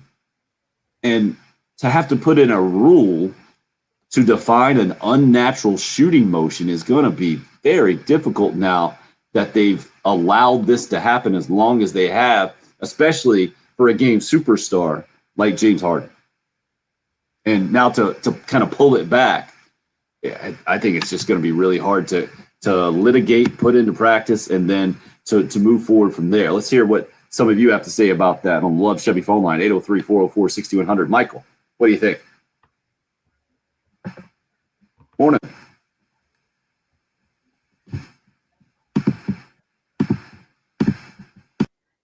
One thing he does when the defender's in front of him and he gets by them, he immediately slows down his pace. And so that defender's on his hip and he will stop and go up and lean back. And so the defender is hitting him in the back and then he's just throwing the ball up. And so he's baiting them every single time when he's doing that. And Trae Young's going to the line so many times a game by doing that. And so I think they're really trying to enforce this for those younger guys like Trae Young and Luka, because they're 21 and 22 years old. They're going to be in the league 10, 15 more years. And people are already complaining about their style of play, them drawing fouls that way. And so I think they're just trying to go ahead and get that under control so that's something we don't see for 10, 15 more years because, yeah, I mean, it's smart basketball on Trae Young's part because, I mean, they call a foul every time, but I think that's one of the big things I think they're looking at, too, is just trying to get Trae and Luka to stop doing that because they can draw foul on that every single time they come down the court. Yep. Good call, Michael. Appreciate the phone call on the Love Chevy phone line. It's infuriating to watch. But isn't that pretty easy? I don't know if you have to put in a rule to figure that out, because if you put in the rule that you can't move backwards or sideways to shoot the basketball, what about when you're actually doing that to avoid contact, right? I mean, I guess you could write it to say if you're initiating contact that way, then it's going to be on you. But sometimes that's going to happen. I just see the future where you're making a rule to make the game better, and then it turns out to have the unintended consequence of making it worse. Well, in a way, you are putting more pressure on a referee, because now you talk about the final 2 minutes of a game or the final, whatever it may be, and now it's more of it kind of is, you're saying, what, an opinion call on that? Judgment like call. Did the guy go out of his I mean, your guy goes out of his way to extend a leg, extend an arm. Did he do it? Was he flailing? Was the defender did the defender cross the plane, kind of as Kelly brings up? There's a lot. I'm with you on that. That's where the game, that's not what the game needs, is the referees taking the spotlight in the final 3-4 minutes of a game and getting a questionable call that either A, has to be reviewed, or B, right, just we flat out dislike to begin with. Because the NBA is already the most poorly officiated sport, and superstars are treated more drastically different in the NBA than any other sport. So maybe this is just kind of like a punitive thing. Like, hey, if we get you a couple times on this early in the season, you're going to take this out of your game, because the only reason it's in your game right now is because you're getting the calls. Like, nobody complains more than Luka. He's an incredible player, but he is a world-class whiner. And when he gets tagged for a couple of these early in the season, he just needs to stop doing it. And it'll be out of the game just like that. And hopefully it won't have to be officiated that aggressively. Do you have to put in like the principle of verticality? You know how that's a defensive principle, right? Wouldn't that be doesn't it make sense? Then you have to have some semblance of that on offense. But as I think of that, there's so many times on offense where you have to shoot a shot where you can't be straight up. You're just trying to get the shot off. It doesn't quite work the same way. It seems like a mess. I get the theory, but in reality, I think it's going to be really difficult to fix this problem now that it has become such a problem. I think officiating, kind of like you were saying, Patrick, they should not have ever allowed it to get to this point to where guys smartly, I think, like Michael pointed out, young guys in the league, and Trae Young and Luka Doncic, who could do it for the next 20 years, right? They want to make sure it doesn't happen. I hope they figure it out because, the game would be better for it, for sure. And the cocky codger points it out very plainly. He says, as the Supreme Court has said many times, you know it when you see it.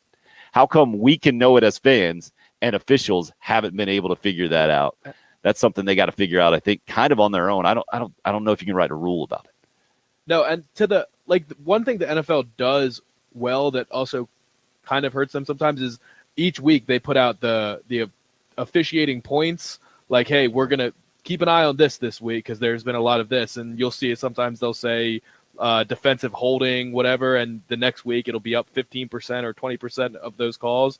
But if the NBA just put out officiating notes like, hey, here's Exhibit A, Trae Young doing this, Luka Doncic doing this, make sure we are not calling fouls on these. These are not fouls. And if you just put a microscope on it, that would seem to be as effective as just making a new rule. So I agree they don't necessarily need the rule, but if you just start punishing these guys, then maybe they'll just stop doing it and it won't even be an issue going forward. I don't know. If you have an opinion, love to hear it. 803-404-6100. It's the early game. It's 107.5 The Game. It's a new year. They're hungry. And then in a new attitude. I want guys that want to be here, not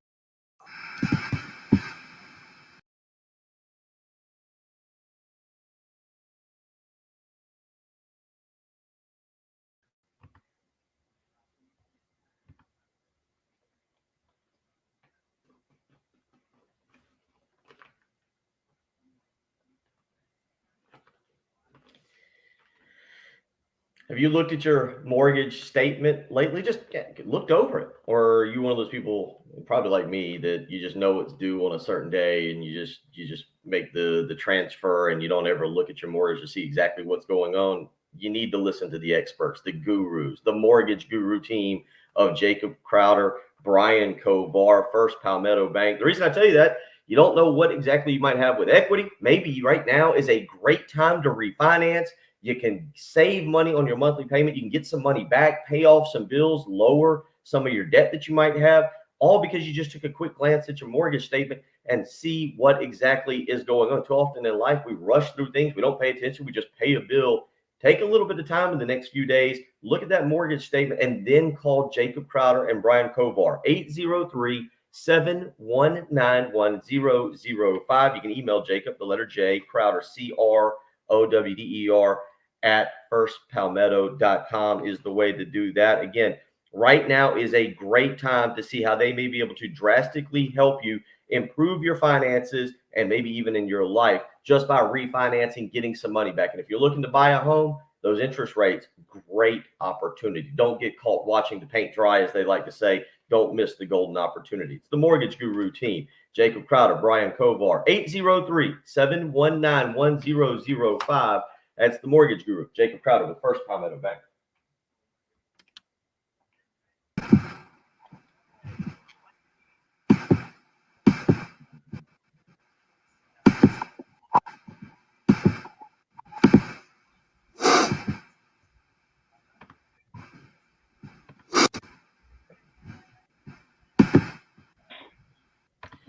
And is Hope still on? Hope is a grandmother this morning. Congratulations. Ah, there she is. How about that? Congratulations. Back over. Sharing a birthday with the granddaughter. Huh? Sharing a birthday, too. Yeah, last I saw, it was supposed to happen yesterday afternoon. Everybody good. I'm assuming they're Hope. Yeah, I saw the pictures of the baby. Looked fantastic. Oh, yeah? Awesome. Yep. Well, she put it on Twitter. I didn't go searching her personal profiles or anything. Called the hospital, asked what room. Yeah. Walked upstairs, peeked in. Nah, I didn't do it. Put his scrubs on. With your tie underneath. Tie underneath. That's how all doctors dress. Exactly. Professional. So yeah, that's awesome. Congratulations. It's crazy how that works, man. Out of 365 days, right? Yep. Now you got to share your birthday. The question is Hope an adult enough to share her birthday, or is she going to hold a slight grudge against the grandbaby that she doesn't? Pretty sure she'll celebrate. Trust me, Hope. If you know my disdain for blood and just anything like that, you don't ever have to worry about that. The story of when my ex-wife had our first child and how I had to navigate out of the room so that I didn't see anything I didn't want to see. Oh, that was awful. Yeah, I tried to do the same when I was having my kids.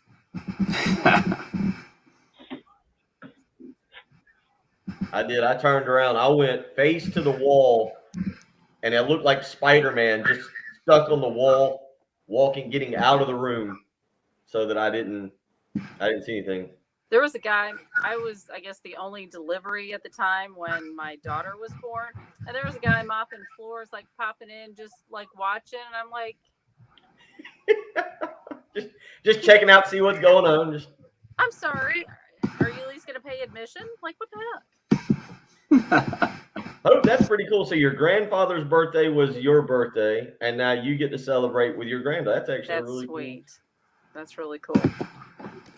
I did think when we had Ansley, I was amazed at, like, I guess just because I didn't have any relatives that had kids that we kind of could talk to about it, and obviously everything was different from 30 years ago. I was amazed that, like, the doctor didn't show up right as she went into labor and was there. It was like, the doctor will be here at some point this afternoon. I don't know, whenever the baby's about here, the doctor will show up. And I kept thinking, like, shouldn't the doctor be here? Like, totally. Yeah, that and like the big rush. Those are the big Hollywood myths about having a baby, I think. Yeah, like, you ever get in that situation, don't expect to see a doctor except that maybe at the very last moment. And there is usually not a big rush with an ambulance involved or a police escort or the whole thing from the house to the. Yeah, no, we were there the night before, and then they had to give Amanda that big whatever. So I had to go to Bojangles for like an hour across the street and just hang out. First text ever. Cool Care Heating and Air text line, Drew, 803-404-6100. Or we could go back to where not every time someone breathes, it's a foul. Sick of this soft generation. I was giggling going into the last break. It just the text messages. You got Rich, who just is not into NBA talk, and then you got Drew, who's just angry at all NBA players because it's a soft generation. Not just NBA players. Just those are pretty like big physical guys, right? Like I don't know if I would call them soft if you've ever sat like courtside at a game. Not because of how big it's a physical game.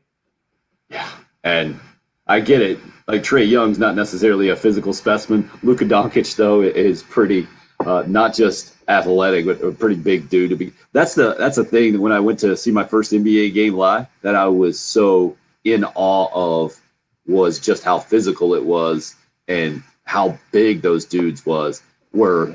But maybe that was Larry Johnson, Alonzo Mourning, and the Charlotte Hornets back in the day, and it's not quite the same. But Drew, it's still pretty tough, man. That's Patrick, 25-year-old Patrick is smirking over there, I think. But your soft generation, Patrick. Everybody says it about the younger generation. Just drink your coffee. You don't even wear your tie. What are you cheer talking up, about? Drew. Yeah. So cheer soft. up. Hour 3, come on.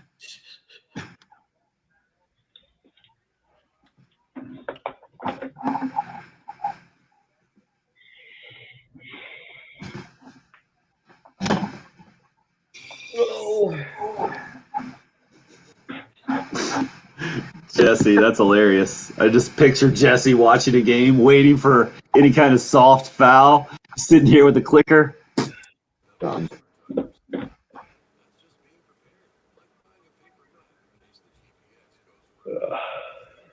Hockey is, which I do agree. Hockey is a lot more fun. I've gotten into Lightning Islanders tonight, game 2.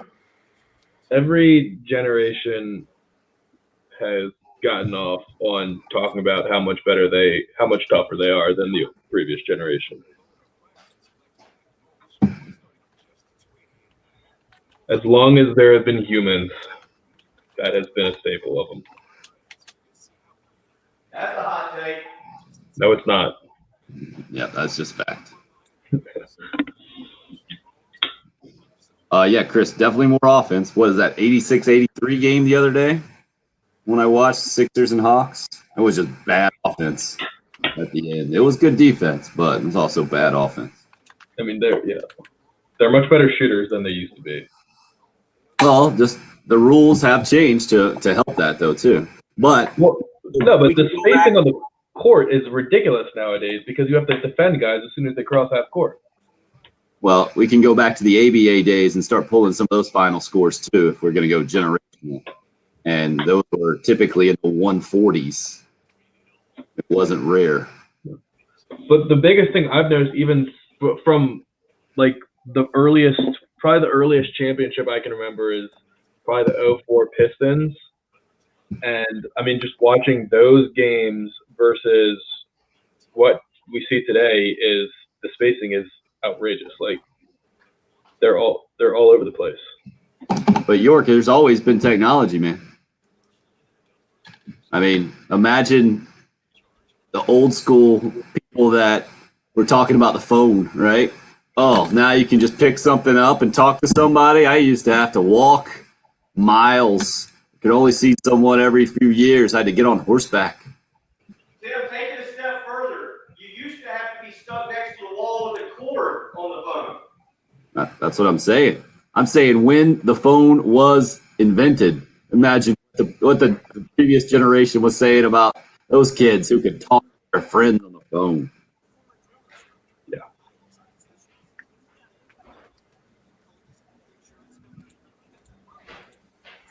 Yep, but Patrick gets it too.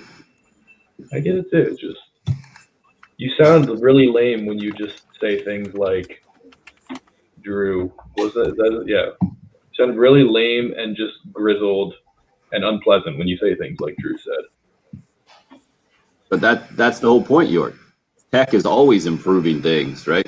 Improving. I mean, me sitting and playing my Atari, my dad was like, soft generation.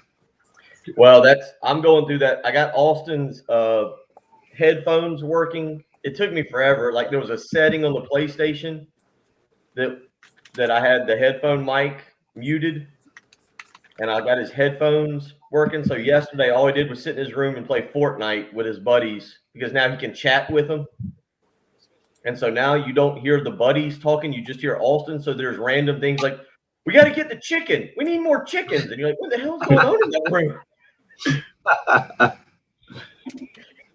Yeah, you guys, that's awesome, Chris. I remember having to buy maps each town you would go into. Wow. Hey, Bill, do you want to knock out that sleep number real quick? Yeah, I think it's the same script that Josh sent me last week. I texted him, but I never heard back. Oh, okay. You guys talk on the headsets, please. Thank you. You're booted off. None of that for the YouTube live stream or the live stream in general. Let's see what York's got.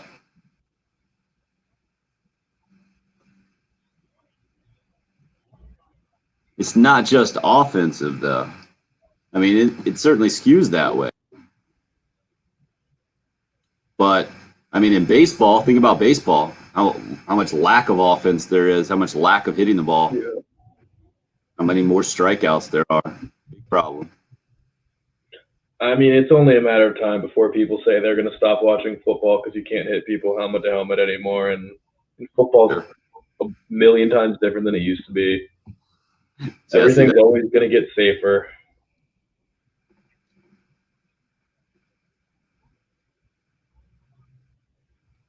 Softer doesn't mean soft, though. Yeah. I think there's a big difference. Safer definitely doesn't mean softer. Yeah, Jesse, it was crazy before ESPN had so many different ways. Like this baseball stuff, man. Just one regional, one super regional. That was it. That's what you got to see, whichever one they picked. Otherwise, go to the game or good luck. Follow it on Game Tracker on the internet. And before that, you had to wait for the paper the next day.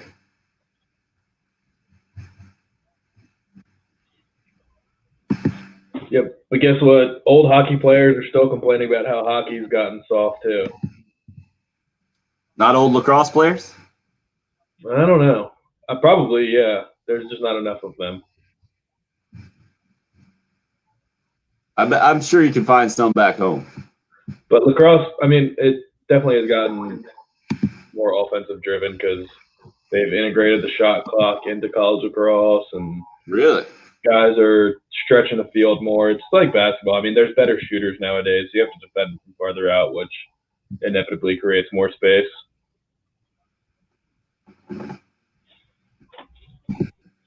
You guys good, Bill? You good? Fortnite. Austin says he has $20. He wants to buy something on Fortnite. The way they figured that out was genius, wasn't it? What, Fortnite? Yeah, how to get kids to keep wanting to spend money. Yeah. Jen, do we still have Doug on the line? Anybody else? Nope, just Doug. Thank you.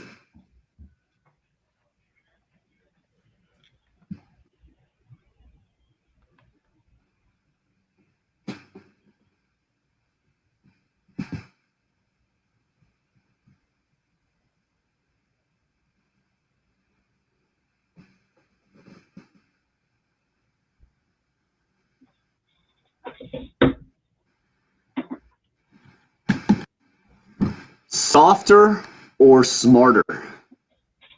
I would argue smarter right now is what some of these young guys in the NBA are, that it's basically causing the league to try to rewrite its rules. Trae Young, Luka Doncic specifically mentioned. And this is not necessarily an NBA conversation. This is, I think Drew might have turned this into a generational conversation, hitting us up on the Cool Care in Air text line, saying we could go back to where not every time someone breathes, it's a foul. Sick of this soft generation. Well, what we were talking about is how the NBA competition committee is looking into making a rule about an unnatural shot motion, basically being an offensive foul. And Michael hit us up, called us on the Love Chevy phone lines, 803-404-6100, and mentioned about Trae Young and Luka Doncic specifically. They'll get by a big guy in a pick and roll situation most of the time, then they'll slow down. And then they'll lean back as they shoot, creating the contact and getting to the free throw line, being rewarded for it. I think the more egregious, the more difficult, more frustrating thing for me to watch as a fan is what I've been seeing now for 10, 15 years at least. Almost every single three that shot, the shooter ends up on his butt. He falls down and tries to draw a call. Sometimes he kicks out a leg to do it. Sometimes they just fall down. It's become part of the follow through as you're laughing. I'm laughing because I remembered I was playing we used to have league games at Saxagatha Church. This was after high school, so I was in college, maybe a little bit after. And I don't know why this just came to me, but I took a jumper from the foul line. And there was an older gentleman, because it was Saxagatha had this big league, and you could be anywhere from 18 to 45 or whatever that would play, and it was a really cool league that they would put on over there. Well, there was an older gentleman, had to be close to 40, maybe early 40s, and he closed out on me. And as he got close to me, as I let go, as I released, I kind of tapped the top of his hand, right? He just closed out. He was a little bit taller than me. Well, as I came to the ground, I just crumpled to the ground, hoping to draw the foul. And man, that guy yelled at me for almost causing an injury to him. And it just dawned on me because as I came down, he almost tripped on me. And I didn't get the foul. And I'm thinking back to that, is part of the, I don't know. I don't know where you draw the line on what is part of the game and what's trying to gain an advantage. I mean, Tim, did you ever growing up, and Patrick, maybe you had to go through this. Did you ever go to one of those camps and you'd have the old guy, or you'd be at the YMCA and the old guy would be like, Yeah, if you want an advantage, you go to get a rebound, step on the other guy's foot so he can't jump. Yep. Yeah. That guy.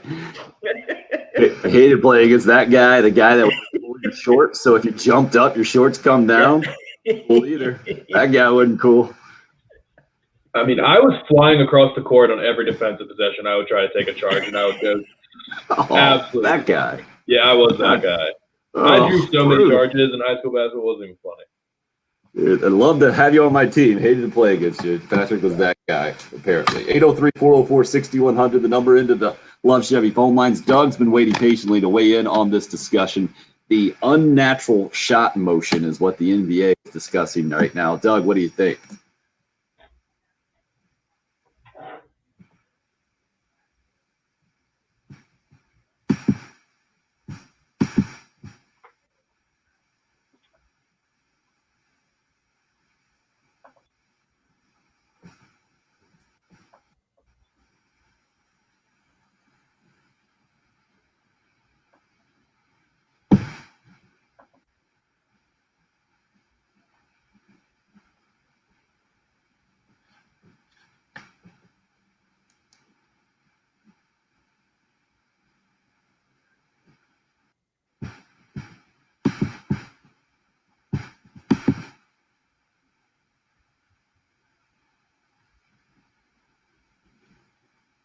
Wait a second, Doug.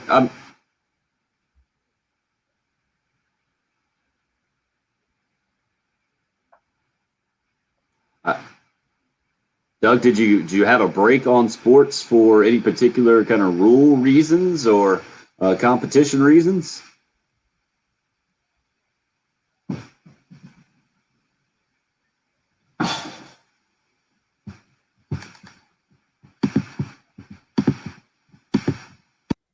Legislating everything in the game and making all these rules and then expect the fans to keep with all the rules. But part of the excitement is watching these guys play and the ref making a call that the crowd doesn't agree with, and the crowd go up and the excitement in the air, and it's just all part of the game. But trying to legislate every facet of the game, all sports, is just so crazy. Just taking away everything. Like I say, just let's make all the sports virtual if we're gonna do that, or build robots. Thank you, Doug. But it's just constant rule changes. Yeah. Real quick, just because it and I'm not picking on you, sound like an older gentleman. Did you like the NBA 20 years ago more than you do today? Or, and I'm going to take some, I just want your answer, yes or no. Did you like the NBA 20 years ago in the 90s, in the late 80s, and the 90s more than he you took a do decade off, today? just doesn't remember which one. yeah. When I did watch it, it just was exciting. And the tactics that they use, it just was more exciting. Thank you, Doug. Thank you for talking. Tim, Patrick, I asked him that because it's interesting. They changed the rules for the NBA specifically because, Tim, you remember this. I was a Miami Heat fan. So now if you go back 20 years ago, Alonzo Mourning and those guys, they play the Knicks, and the final score of an NBA game would be like 77-73. And they said, well, it's too physical and people want offense. And they because they didn't call a lot of things, and the game was so physical, and they said that ratings were going down because you had such a physical brand and there wasn't offense. And it's interesting to hear. Now, that's why I asked him that question, because Patrick, I feel like I kind of side with you. I know we've talked a little bit about the NBA, but I feel like the NBA and the brand that's played, the up and down pace, the scoring is more fun to watch. It's more exciting. But you have people complaining that they want it back the way it was, Tim, 20 years ago in the 90s when it was physical. I mean, like the bad boys. Yeah, the Pistons are just laying players out left and right. Jordan's going in the lane and getting clobbered and no fouls are called. And you'd never see that happen to anybody today. Yeah, I think you're talking about specifically when Michael Jordan left to play baseball, Knicks, Rockets, and just nearly unwatchable, right? I think Jordan kind of masks some of that for a little while, and as soon as he was out of the league, it was kind of unveiled to everybody, and it was brutal. It was nearly unwatchable on the defensive side. But I think it can be very frustrating to watch now on the offensive side when James Harden's just kicking his leg out and flailing all over the place and getting to the line a bunch. Thomas, again, I think keeps it simple, and I think this is what leagues need to do. To Doug's point, I think, where you can have too many rules. Now, Doug took it a little bit further than I would, and Jesse enjoys the, quote, build robots to play sports or make them all virtual. I think he was being a little hyperbolic there to make his point. Thomas says, if you initiate the contact, it should not be considered a foul on the player you initiate the contact with. As an offensive player, if you initiate the contact, I completely agree. But I think that's what the NBA is saying. Now they just have to kind of write a rule or make sure their officials are all on the same page, and that's where it gets really difficult, man. That because of this unnatural shooting motion is how they've worded it. It's really odd to me. Let's keep it going on the Love Chevy phone lines. Bryant up next on this unnatural shot NBA discussion right now. Hey, Bryant. Good morning, guys, and young ladies. I'm going to bring up something I brought up yesterday. And if you remember when Golden State played Oklahoma City, and Draymond Green kicked Steven Adams between the legs, and there wasn't a suspicion. And then when he did it against LeBron James, they suspended it. The rules are already written. The officials just have to enforce the rules. You know what an offensive foul is. You know what a technical foul is. Now I do like the flagrant. I like them adding the flagrant rule, the flagrant foul rule. However, now they're talking about it. But if a player, if you come down if you're in a player's space and he comes down on your foot, that they're gonna call that a flagrant foul. That doesn't make any sense. So a foul is a foul. If you want to add another official to enforce the foul or enforce the rules that are already on the book, that's fine. But creating another rule to enforce a rule that's already on the books, I can't understand it. To me, you need to enforce the rules that are already written. All these are extra rules, and you want to applaud the players for breaking records and doing this and doing that, setting offensive records, but now I don't want to see you go back to the no blood, no foul, or no blood, no harm days back in the 80s with the Lakers and the Celtics. I don't want to see it go into that, or the Pistons, but you got to just enforce the rules that are on the book. Creating more rules, you just need to stop telling the officials, well, you know what, let them play. You give instructions to officials, but that's what the officials, they say officials shouldn't affect the game. They always affect the game because they're the ones that are out there to keep control of the game and manage the game. And they don't do it consistently. So I don't think they need another rule. They need to enforce the ones that are already on the book. Thank you, Bryant. Appreciate the phone call. And I think that's kind of the spirit of this discussion. And maybe there's a genius in NBA circles that says, hey, guys, here's what we're going to do. We're going to put this out to the media. We're going to put it in our competition committee. We have no real goal to rewrite a rule or change the rule, but we want to put this in the kind of the public sphere. Hear what fans have to say about it. Make sure these players know this discussion happened, and we're going to emphasize it to the officials that much more moving forward. Maybe that's the master plan somewhere. I find it hard to believe, but you never know when it comes to NBA and the direction they're going here. Let's keep it going on the Love Chevy phone lines, 803-404-6100. Baron up next. Morning, Baron. Hey, how are you? I just want to say one quick thing. See, I'm 70. You imagine how the rules changed since I played. But when I remember being in high school, you had to have your hand on top of the ball when you were moving the ball around. You couldn't take your hand on the side of the ball and wheel around. It's called traveling or walking, whatever. But here come, there was a guy they called a Black Pearl who was such a showman when it started. He'd wheel around that ball and the fans were screaming. And so they relaxed the rules. And you could, all of a sudden, you could carry you could carry the ball, I mean, you don't have to have your hand right on top of the ball. But it's got to where they've kept relaxing the rules because people love a show. And that's what it's turned out to be. We go to see a show, and the goals are too low, maybe 2 feet too low, and the guys are so tall You let me score, I let you score. It's like a wrestling match. It's fun. But it's not real tight defense. We could another guy drive down to the goal. You did not let a guy go to the goal. You went in front of him. Somebody got a foul. You got floored. You stopped him. You stepped out. Now they just drive down in the middle and lay it up.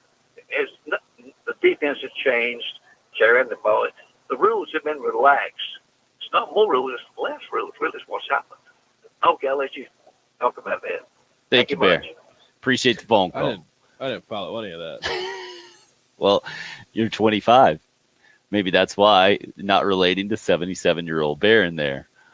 I get where he's coming from on the carrying part of things. Yeah, sure. That's just what basketball is to you, right? Yeah, I mean, it's fine. Do we? So we don't want to change the rule. We're relaxing the rules, but we're also going to raise the baskets 2 feet. He wants a 12-foot goals. That's what I heard. Yeah, he's been. These guys are getting too tall. He's been watching reruns of Rock and Jock basketball on MTV, and he sees the what was it, Tim? The 25-point goal that they rolled out at the end of the game. That sounds right. I just remember like the 10-pointers that you could shoot from across half court or something. Yeah, little NBA Jam action. You got to remember, in Barron's lifetime, he saw that they basically made a rule against Wilt Chamberlain that you couldn't dunk, right? And so that's the perspective he's coming from, as opposed to me, which I grew up with dunk contests and Michael Jordan and Dominique Wilkins, and that being the most exciting part of the game, and really what not have a 3-point draw line, me there. Like, yeah, that's a new thing in his lifetime too. I mean, imagine, Patrick, what would you be cool if they had a 4-point line right now? Or would you say, getting to that point. what is this generation doing? I think they should get rid of the 3-point line. You're just going the other way. Well, no. I don't know if I want to. I don't know if we want to go down this path. Remember, we did the Grill Bill thing, and I think one of the questions was what would you? I forget if it was a rule or what would you change in sports. Yeah. Mm-hmm. And I've heard Frank Martin talk about this, and I do think that there's something to this. The athleticism of players, much like we talk about with football and the development of like defensive ends who are now 6'5", 270 and running 4.4s and 4.5s, and just the athletic ability of athletes today continuing to evolve and get better. I would be okay with them expanding the basketball court, making the court just a little bit bigger. And if you want to make it a little bit bigger and expand the 3-point line, just another step. Look at Damian Lillard shooting the ball. Steph Curry shooting the ball from almost half court in a shooting motion, not heaving it, shooting it. A natural shooting motion, if you will. Hey, yeah. I mean, what was the one that 2 years ago when Lillard hit the shot in I forget what it was. I forget. I think it was against Oklahoma City. Yep. And he was like, 7 feet, 8 feet behind the 3-point. They just stepped up and knocked it down. I'd be okay with changing the dynamics of the court a little bit in basketball. So I'm confused. Is that more a width thing or a length thing, or both? Probably width. I'd be okay with width. Length, I don't know. I don't know what you're getting with length, but width, expanding the width of the court. Interesting. 803-404-6100. Neil is asking, or he's like, so you're talking about a natural shot. Was Kareem Skyhook natural? That was not a natural looking shot. Ryan has requested that we leak some of Patrick's high school basketball highlights out on the internet. Patrick, is that going to be an option? Do we need to talk to Perry, the senior Perrette member there, and see if we can get some of those VHS? And they probably wouldn't. Well, I only VHS played high school basketball. I only played for the high school team my freshman year, and then I was on the rec deal, so he didn't even go to some of the rec games. I was just driving myself at that point. Oh. It didn't really mean anything, but I really mastered the falling backwards and pushing yourself off the ground as soon as you hit the deck, so I would just slide 20 feet every time. So not only were you the guy just taking charges all over the place, you were doing that in rec ball? Is that what you're telling me? Oh, yeah. That's good. We had a good time. I feel like I'm understanding Patrick more today. I was also great at the hook shot, though, too. Charges and hook shots. 803-404-6100. Self-proclaimed basketball greatness from Patrick Perrette at _Patrick Perrette, where you can try to convince him specifically to release his old school basketball videos. I shot on granny Twitter. style free throws, too. These old people should love me. At Tim Hill 1075, where you can find me on Twitter. I got a poll question up today because of Patrick's weekend plans. What are your feelings about ties this morning? Dumb and Worthless continuing to lead Spiffy and Classy by just a narrow margin. It's the early game this morning. Who knows where else this is going to go? I do want Bill's take on Shane Beamer's reaction to the weekend that was a busy one and what has been a busy couple of weeks now for Gamecock football. I need to know how much you're taking that as a valid take or taking that as salesmanship. We'll do that when we come back, as well as continue this basketball rules discussion. 803-404-6100. If you would like to join, you can call or text. It's the early game here on 107.5 The Game. The home of the Gamecocks and new head football coach, Shane Beamer. I'm a process-driven person, and we're going to get started day one, advancing this program and making it better. 107.5 The Game. I know it's cliche, but it's the truth. Welcome, Coach. What a time to be alive, huh? Especially if right now you're looking into your housing options. It is a really good time to check out what your lender can do for you. Buford Lending asks you to check them out as well. Benji Getzi and his team been doing it for 25 years. And whether you're looking into a VA loan, a conventional loan, construction, renovation, maybe you're looking like me into expand to a bigger house, or you're checking out your refinancing options, maybe a second home, Buford Lending's done it all. And I can tell you from personal experience with Benji Getzi and his team that there will be there for you when you need them. And that's what I need in a lender, someone who I can trust to be there for me, to have my back. And it certainly helps that the numbers Benji and his team have come up with me, absolutely outstanding. I can guarantee you that that's what you'll get with Buford Lending when you call 843-524-2404. All Benji and his team ask of you is just to put them on your list. If you're exploring those options right now, check out Buford Lending, see what they can do for you. I promise you will not be sorry. Benji Getzi and Buford Lending, 843-524-2404. Clear.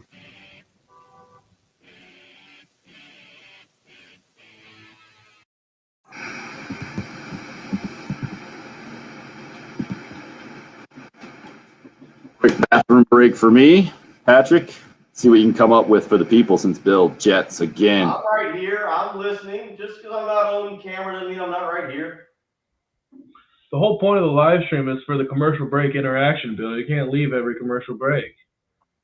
I think we know that I don't sit well. I'm really amazed that y'all continue to sit there for 3 hours. Because we have to entertain during the breaks. I am entertaining. You can hear me. I'm telling you, Patrick, one of the best things I've ever bought was one of these foam rollers.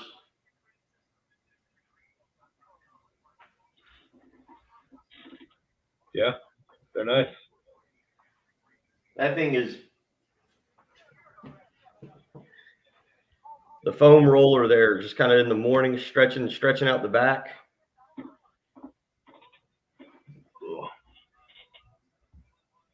It feels great. Oh, the short shorts are absolutely back. Yeah, they are. Every fashion trend kind of goes in cycles, and there are definitely guys wearing some short shorts. Yeah, and that just does not need to be, and neither that does need to be with the long socks. Yeah, no. Wait, what? Short shorts and long Going socks? back to 1978, where there was the real short shorts that were tight, and then they wore those like long Converse socks or whatever they were. Oh yeah. Even today, I'm a ankle socks, or I don't like socks coming out of my shoes.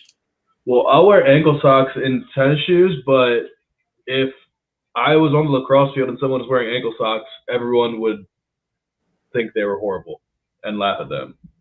Like in tournaments, if someone was wearing, you have to have white cleats and calf-high socks. That was what you needed to be wearing if you were at like a lacrosse tournament. Basketball, I think, is very much a calf-high sport too. You gotta be wearing calf-high socks. Basketball. As long as they stay up, because man, if they keep going down and stuff, that makes me crazy. Like they need to stay. Yeah, I mean they gotta be tight. Most of my sock drawer is calf-high socks. Calf-high socks? Yeah. See, See, I don't have any. I think I've got a couple that come up just above my ankles, but that's the extent of the sock length that I have. Now, Austin will wear some that come up to his calves occasionally.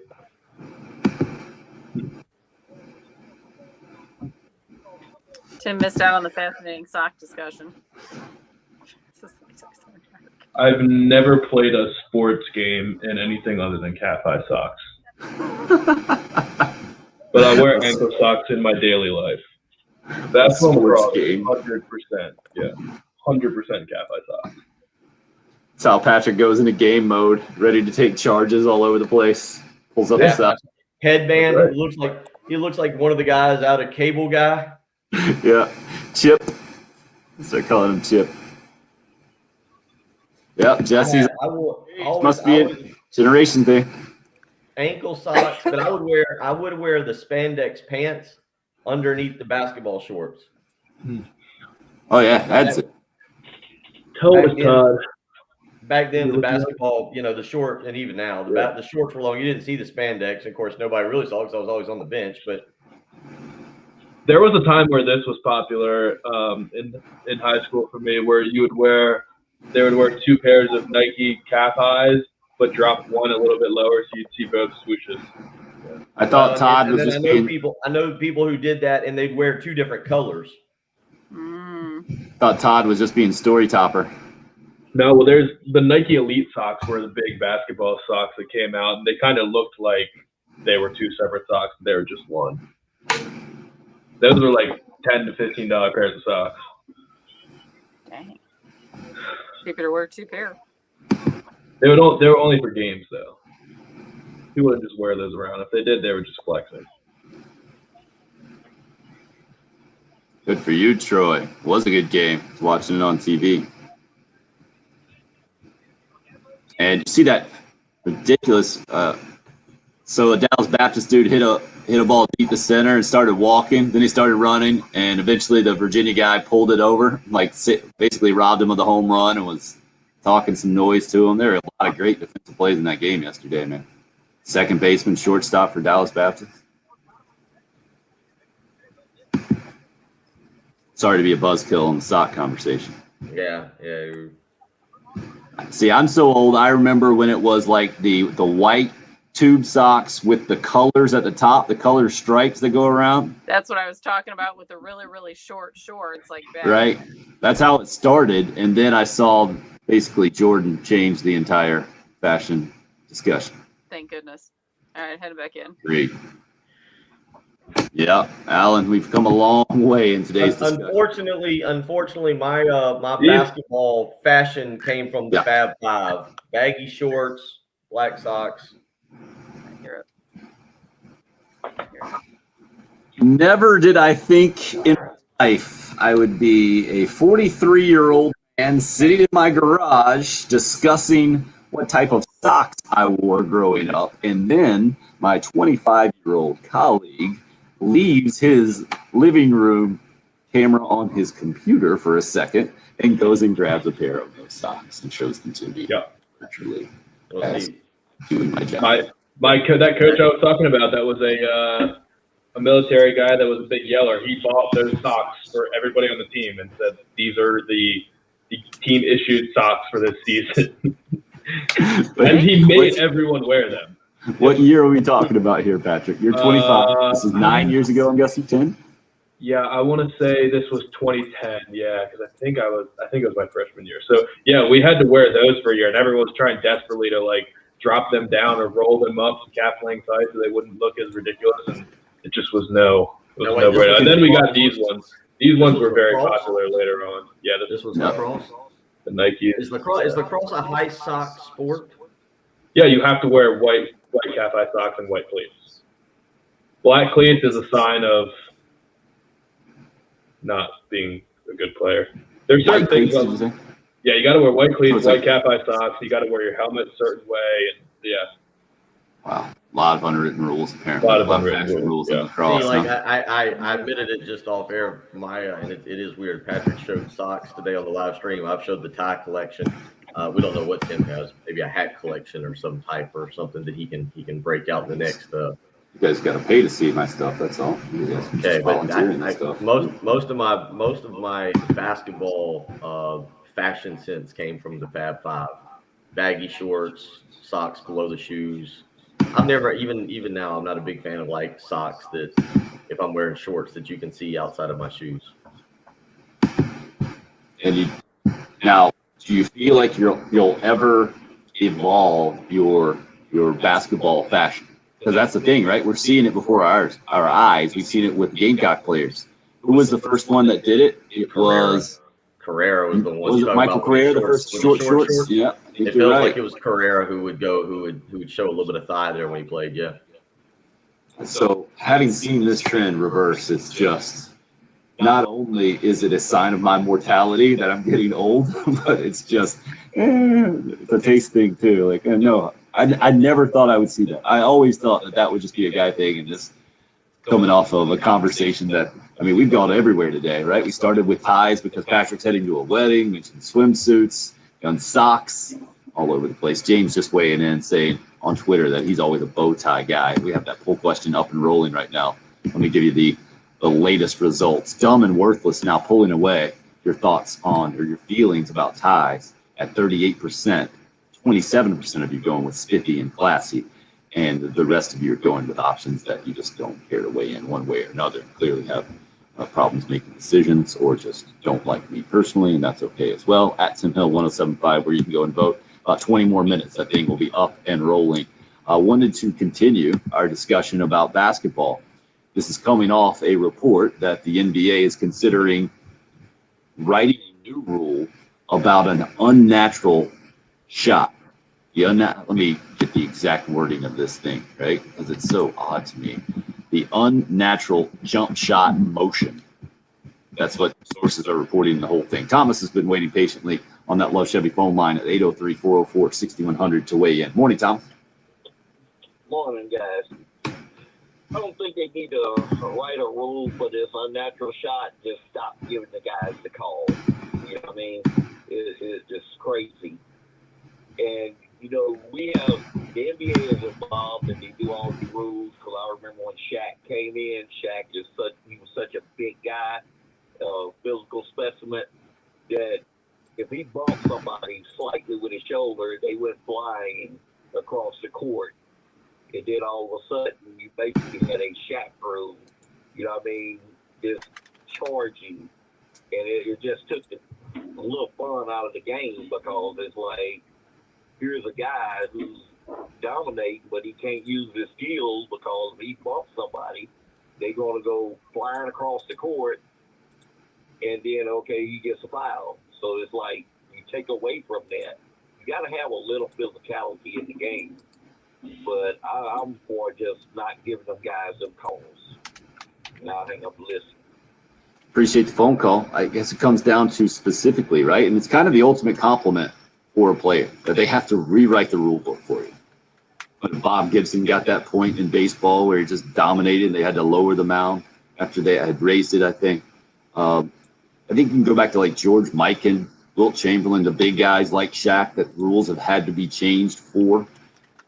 It's the ultimate compliment right now to Trae Young and Luka Doncic and James Harden, guys named specifically in this ESPN.com article I've been reading, that have taken advantage of the rules to get it to this point.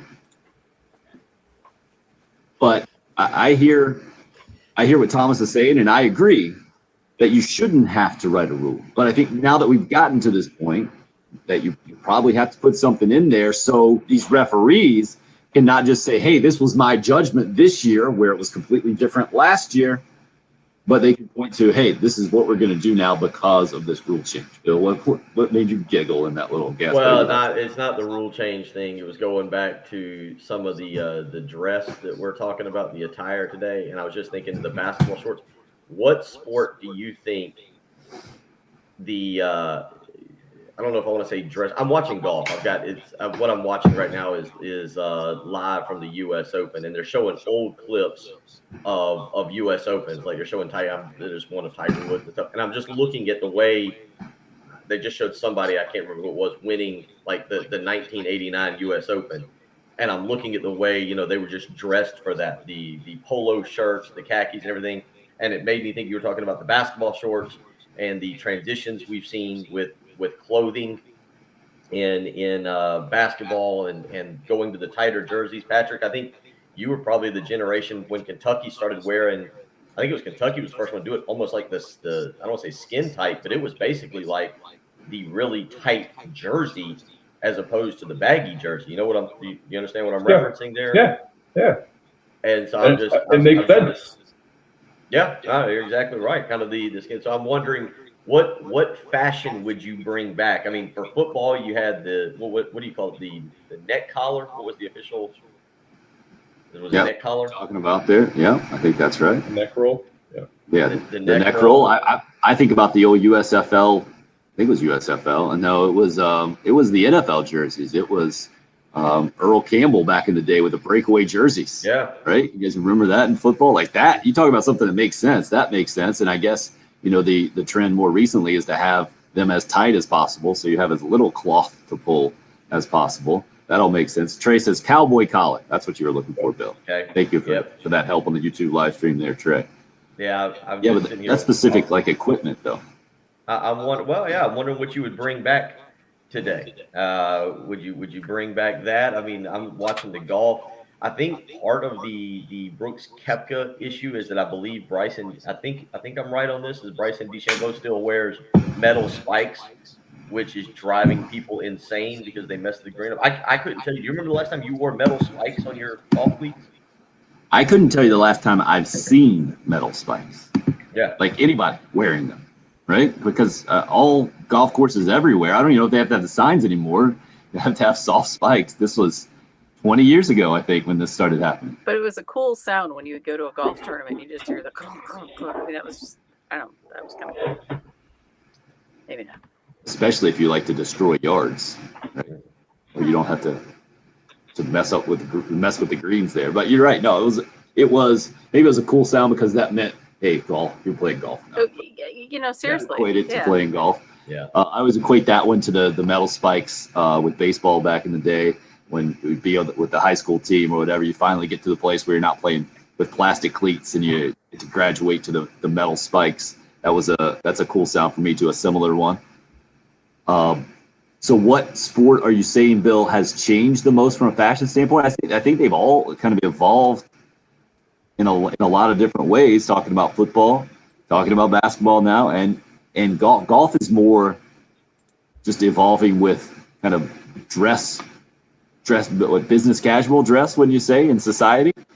Or do you think golf kind of pushes that fashion sense? I don't know. Our good buddy, I'm going to share it on air. That normally I don't think he can post it on the live stream, but our buddy Brian Kovar, who just sent me a picture. Yeah, he says he wouldn't let it post on the live stream. He's got a picture of what I think is his dad and Craig Godwin's dad. This is what I'm assuming it is. At the 1983 member guest tournament, and looking at their attire, and I believe Brian and Craig just played this past weekend. And I'm looking at their attire and just the change in outfits from pants and polo shirts to what is a more comfortable, relaxed shorts and more. These aren't really loud colors, but now you go to the golf course and you see kind of the loud. I mean, I was up there with a bunch of guys this weekend in Pinehurst. The hot pink shirts and the lime greens and all kinds of the color. You're just talking style, though. I couldn't imagine wearing the cotton or those heavy polo shirts. Right. Like, I guess what Tim's along the lines of what Tim's wearing right now, because now everyone's got the dry fit or the Under Armour, like the moisture wicking athletic fabric. That's what they're all made of now, and I could not imagine going out there in a shirt that's going to get heavy as soon as you start sweating in it and it'll start dragging you down. Have you ever felt, especially the long sleeves, right? Yeah. The long short sleeves down past the elbow was the thing. Have you ever felt the old basketball jerseys? Like they were like a heavy material? Like, it's kind of the same thing, like going out. I just remember wringing mine out back in the day after playing. It's so wet. Yeah, everything's just gotten tighter and that material. Like football, it makes a ton of sense because now you can barely get your jersey on. You need 5 people to get your jersey on because nobody can grab onto you, and it's just better that way. I mean, it's kind of safer in some ways. You can't get dragged down by your jersey when you're running backwards and get those leg or knee injuries from getting dragged backwards. Basketball, everything's tighter. I mean, it doesn't really make sense to have super baggy shorts when you're dribbling through your legs constantly. And I think it's mostly, I don't know what's changed in baseball, really, I guess. Everything's just gotten tighter. Pretty More or No, less, right? it's all it's very subtle, but it's the pants, right? The length of the pants and then the stirrups, right? 'Cause Yeah. stirrups don't exist hardly anymore, right? It's mostly socks. And some, well, it used to be But like old some were school- some gathered old at the school bottom guys do. and some were not gathered. You know. Does that mean like baggy, gathered down there? Well, just like Stretch tight? like there's elastic at the bottom, like at the ankle. Oh, I see what you know, you're saying. versus Gotcha. just the straight pants. Gotcha. I'm trying to Well, think. I the mean, little cut on there is Yeah. always the cool guy move, right? You have a little hem down there or whatever. Right. Going with, right? I mean, aside from, I think the one major change to Major League Baseball's uniforms was George Costanza trying to implement the Yankees with cotton jerseys. I believe that Absolutely. was. I mean, other Shrunk than up that, in the laundry. You can't do it. Bill, I mentioned before we went to the break about trying to put Shane Beamer's reaction and where Gamecock football is now. Beamer was on with the guys from Gamecock Central yesterday talking about a phenomenal weekend and how it's one of the best, if not the best, that he's been a part of. How are Gamecock fans supposed to digest that and feel about that, I guess, is my question, because we got one reaction from Brad on the Cool Care Heating and Air text line. Lots of, quote, enjoyed my visit. It was spectacular, end quote. So when are you going to commit? Is that where you're thinking a lot of fans are right now? Or I guess, how do you take this while, I guess, being positive and optimistic about the program and still being realistic? I think that you do take the positive vibes, but that's kind of what I said yesterday. Is it's great to have these visits. It's great that they've gotten some of these kids on campus and been able to showcase the facilities and introduce themselves in person and not through Zoom meetings. You still have to get them committed, and not only that, when you get them committed, then you got to hold on to them and get them to sign. And look, I thought Will Muschamp did a good job of getting guys on campus. I think Shane Beamer's doing that. But you've got to get the difference makers to commit and stay with the program. And they've had some of those guys. Abdul Carter, the linebacker out of LaSalle Academy up in Pennsylvania. Ryan Brubaker, an offensive lineman. Those are two schools. Ohio State wants Abdul Carter. Penn State wants Ryan Brubaker. He's a legacy recruit there. You've got Antonio Williams. You've got him on campus from right here at Dutch Fork, who's a big-time prospect who they need help at wide receiver. I think it was Jaden Gibson. I'm all of a sudden I'm drawing a blank on his name, but the big wide receiver out of Winter Garden, Florida, who a lot of people think, Miami and Florida are the two schools there that are in contention for him and big-time prospects. You got to get them committed. It's great to have it on campus. I think it shows the level of effort that is needed at South Carolina to get this program back. But you need to see some of these bigger names, the commitment start rolling in. They'll have Braden Davis, the quarterback out of Delaware, on campus starting tomorrow. They've got another big weekend of visits coming up next weekend, the 25th. So you've got to land some of those kids. I mean, that really ends up being the bottom line with it. It's great to get them on. I very rarely, I don't know how many interviews I did back in my day for ESPN and 24/7 Sports. Very rarely did you ever have a kid say, "Oh, it was a bad visit and I didn't enjoy it." You still now have to beat out some of the schools. Like, again, Abdul Carter, the linebacker, is a kid that obviously South Carolina needs help at linebacker. They need to upgrade, and you're going against some very good schools. The other, Antonio Williams, you need help at wide receiver, and you're going to get some very good schools for him. You got to get him committed. What's the recruiting ranking number that is fairest to assess this coaching staff on? Is it the class of 2022 that's coming up, or is it only fair to evaluate them entirely on that 2020, not entirely, but mostly to give them the time that you have to develop the relationships with kids these days, and knowing how early the process starts? Is it the 2023 class that would be a fair evaluation of Shane Beamer and company? Well, No, I mean, I think you evaluate them on 2022 because you're selling a little bit of a vision and again that kind of new car smell. You go out and you go 4-8 this year, and I think that's what the Vegas win total is 3.5 or 4.5, something like that. It becomes harder to sell that vision when kids see that. You can have a great personality, you can have great facilities. If you go out and you're not able to win football games, it becomes a lot harder to do that. And so right now, you're at least still, it's both good and bad. You're selling a vision, but you're selling hope. And there's kids right now, you see the interviews that are saying, oh, I really think Shane Beamer and the staff are going to turn it around and win there. Well, you go out and you win your 3 non-conference games and you beat Vanderbilt, but you lose the other 8. They might not be saying that next year. They might not be saying, yeah, I can see where Coach Beamer and Coach White and Coach Satterfield, they're all going to get this thing turned around. So that's kind of the way it is. I think it's perfectly fair to judge them on what they can do in year one. I think it'd be fair to judge them on what they can do in 2020, in the next recruiting class, whatever, for the 2023 class technically, and so forth and so on. You've always got to be recruiting, but you've got to win football games and you got to get guys signed. Seeing the reaction and hearing the words right now, I think difficult to put in perspective, not just at South Carolina, but especially at South Carolina with a new coaching staff and new facilities kind of getting really displayed for the true first time in a lot of ways, especially for a lot of these current prospects for sure. 803-404-6100. If you'd like to get a last word, get a last vote in at Tim Hill 1075 on your feelings about ties. We will have the dramatic conclusion of a very well-rounded show today. Some would say dysfunctional. It's the early game. It's 107.5.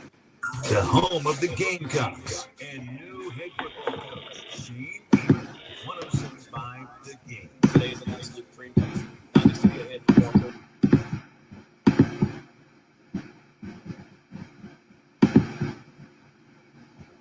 Hey, how's your morning going right now? I hope at your house, I hope your floors look a lot cleaner than mine. If not, if you are like at my house right now that might have a 1+-year-old destroying things at any kind of mealtime or in between even. Whenever food is involved, it gets thrown and then it gets picked up and put in the mouth even when you don't want to, and somehow you can't find it all. Fortunately, we've had some professional help at my house, helping our house look its best, getting our house to look in its best. Zero Res, carpet and air duct cleaning. Been out to my house several times, cleaned my carpets, cleaned the tiles in the kitchen and the bathroom, cleaned an area rug for me. Whatever you need cleaned, they'll do a great job. That's what you expect when you get a professional carpet cleaning service out to your house, what I expected when they came to mine. What I didn't expect was to feel good about it, especially when it comes to that little dude always wandering around and my 6- and 8-year-olds wrestling around on the carpets because there are no harsh chemicals involved in the patented powered water system that Zero Res uses. Also, no leftover soapy residue. That's why my carpets have stayed cleaner longer. Yours can as well, even if you have the pet stains right now. Maybe it's a little bit dirtier around your house, in and out with the pool, the lake. They've maybe made some trips to the beach. You got sand all over the place. Let Zero Res help you out like they've helped me out. They've got a great deal for you right now. 3 rooms of carpet cleaned, only $119 plus a free hallway when you mention me, Tim Hill. Give them a call at 803-262-4020. Book online, ZeroResColumbia.com. That's Zero Res. Spell it backwards or forwards. It's the right way to clean.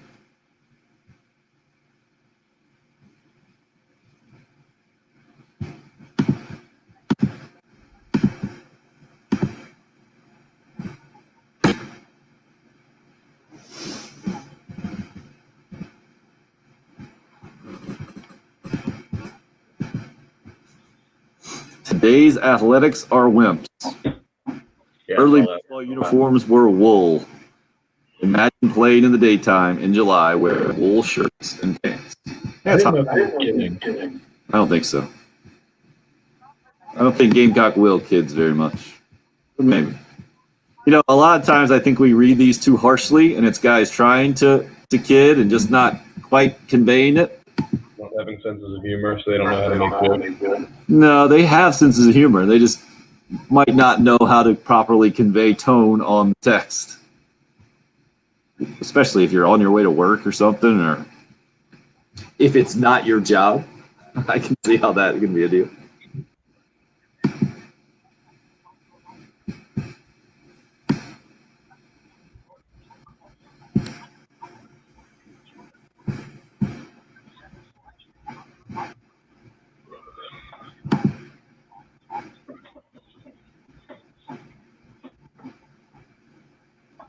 was reading this about Abdul Carter. So he's got really Penn State or South Carolina. Wow.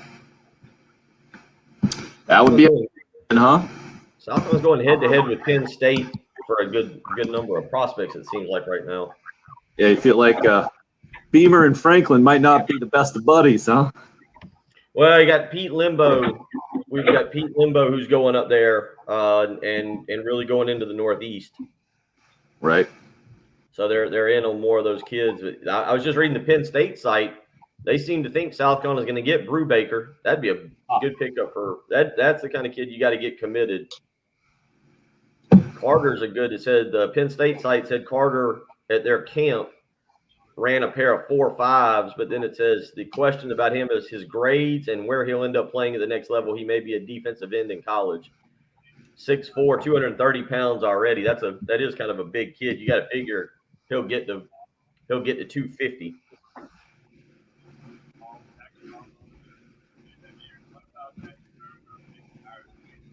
Thank you for saving us Barry's call there, Jen.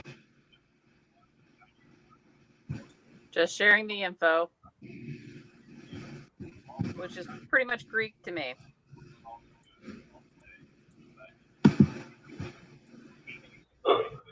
Good news, Hope. Thanks for the update on that one. Nice. I thought at this point, once we started seeing Bill's ties and stuff, the number would have been dropping. So that's good news. Good point. I think once we get the one-on-one game set up between Bill and Patrick just drawing charges and Bill refusing to go anywhere close to the basket, be a heck of a video performance. Well, the fact that we do have, I was just backing down every possession. You wouldn't like. Since we have I'm 39 video, now. That's 39 versus 19. You wouldn't have liked that 19 years ago, 10, 20 years ago. 19? Well, 20. I would say the basketball career pretty much when I cracked those ribs. You were 19. Yeah.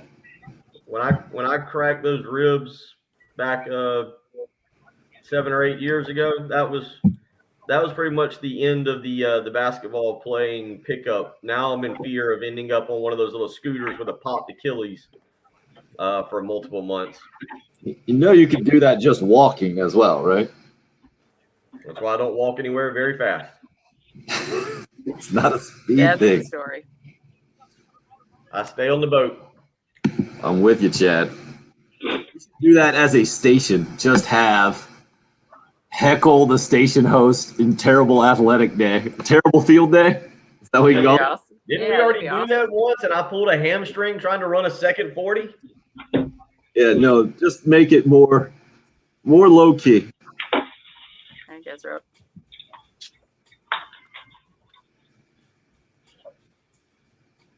What a day it's been. Tie. Patrick, this is good news for you. Have you planned on wearing a tie or not? Where have you come? Oh, coming into the night, coming into the morning, I thought I was definitely going to have to wear a tie. But after this, there's no shot of wearing a tie. No, 38% of you. Your feelings on ties, dumb and worthless. That beats out spiffy and classy at a 30% in second place vote today. Congratulations that you're not wearing a tie to an outdoor wedding in June. Yeah. Get out of here, man. The you're totally off the hook, especially nobody even knows you. You're just plus one.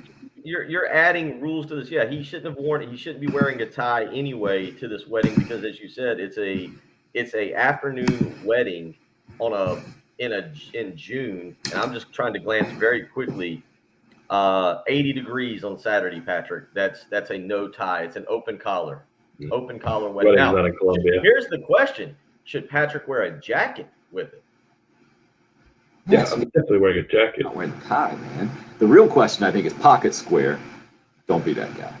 Just wanted to give you one final note here. Virginia head baseball coach Brian O'Connor, after winning Super Regional yesterday, 100% class, he said about the University of South Carolina Athletics Department. 2 weeks, Virginia spent in Columbia. Thanks for listening to the early game.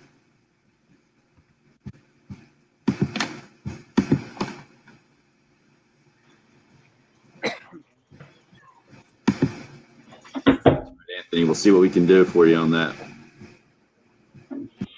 DC, appreciate your help. Thanks for being a part of it.